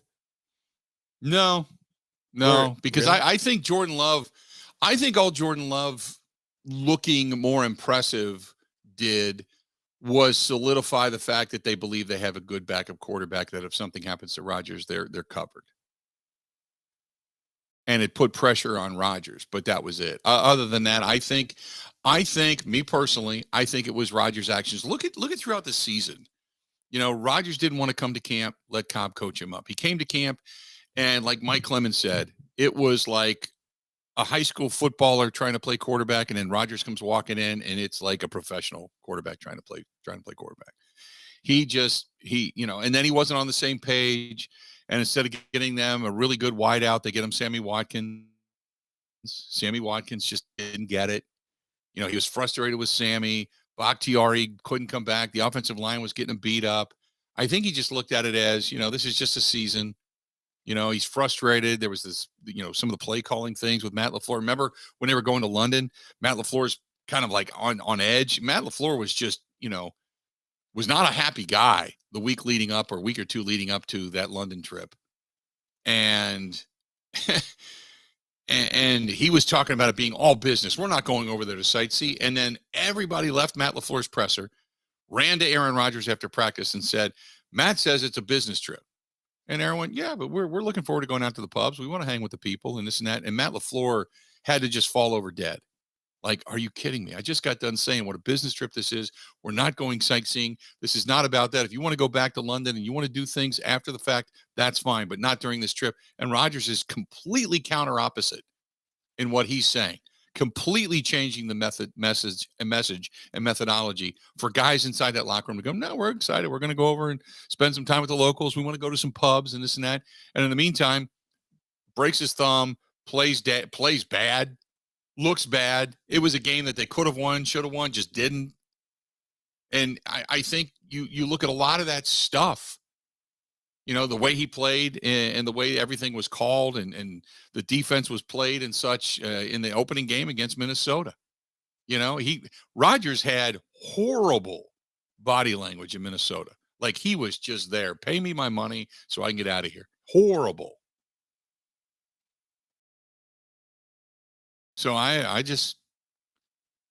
think all of that just kind of weighed on him to say, if he wants to come back, the only way we take him back is if he's committed. If he's not committed, we don't want him back. I think this has all been in Aaron Rodgers' hands.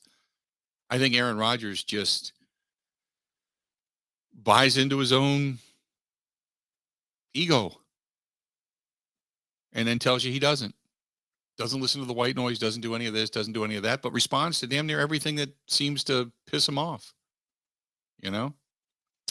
877-867-1670. Hit us up. More of the Bill Michaels Show. It's all coming up next. This is the Bill Michaels Show on the Wisconsin Sports Zone Radio Network. One of the worst things that you can hear, you have cancer. The worst is when you hear the words, your child has cancer. When a child is diagnosed with cancer, it changes their world. Sometimes they can't even do things that they really love, like playing soccer, riding a bike, going to prom, attending school. Children with cancer spend a lot of time away from others. I'm in the hospital, treatments, tired, nauseous, and they feel isolated. That's where Special Spaces Wisconsin steps in. They provide these children with a special space where they can not only sleep, but they can play, they can heal, they can spend time away from the challenges of their illness. It's a customized bedroom designed just for them. How about a princess castle or a sports train child's bedroom into a place that only he or she can imagine? A place for them just to be a kid. This effort is done with teams of dedicated volunteers and sponsors, just like our friends from Pella Windows and Doors of Wisconsin and all the community partners. If you'd like to find out more or to donate, go to specialspaces.org. That is specialspaces.org.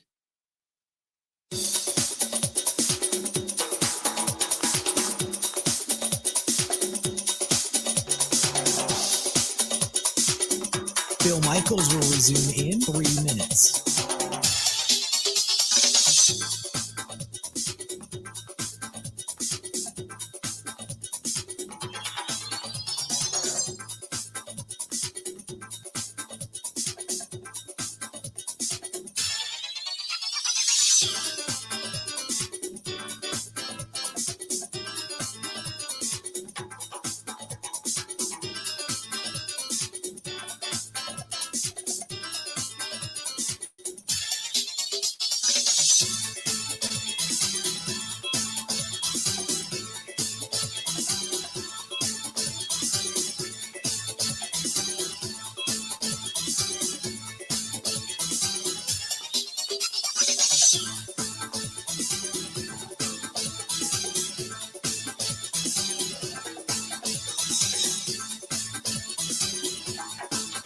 Bill Michaels will resume in 2 minutes.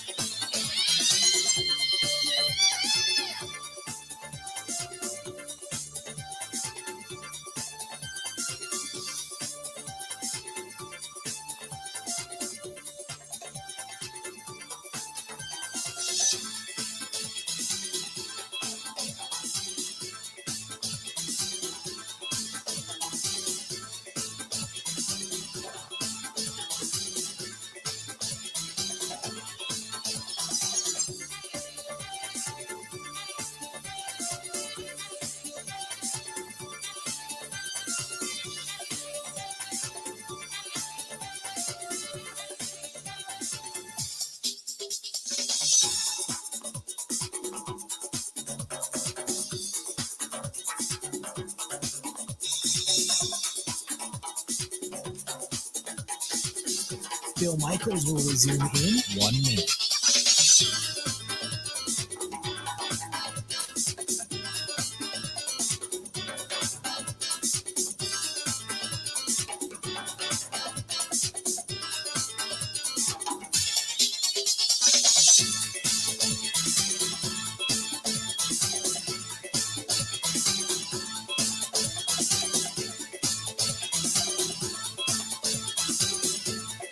Bill Michaels will resume in 30 seconds.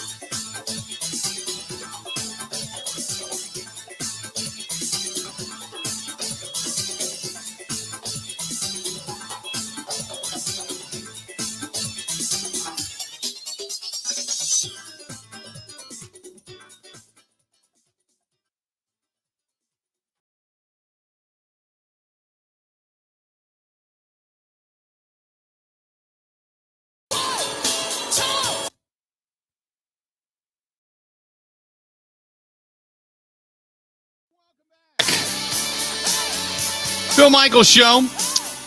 Hey, I got our friends at Steel Tank Brewing. They're on Robruck Lane out in Oconomowoc, right behind the Exonia Bank, right off of 67. They got a big music venue coming. Big music venue. Love that place. And really good food. They're open for lunches now, Tuesday through Sunday. Open for lunch. And that's Steel Tank Brewing. You see them kind of within a 5 to 10 mile radius of Oconomowoc.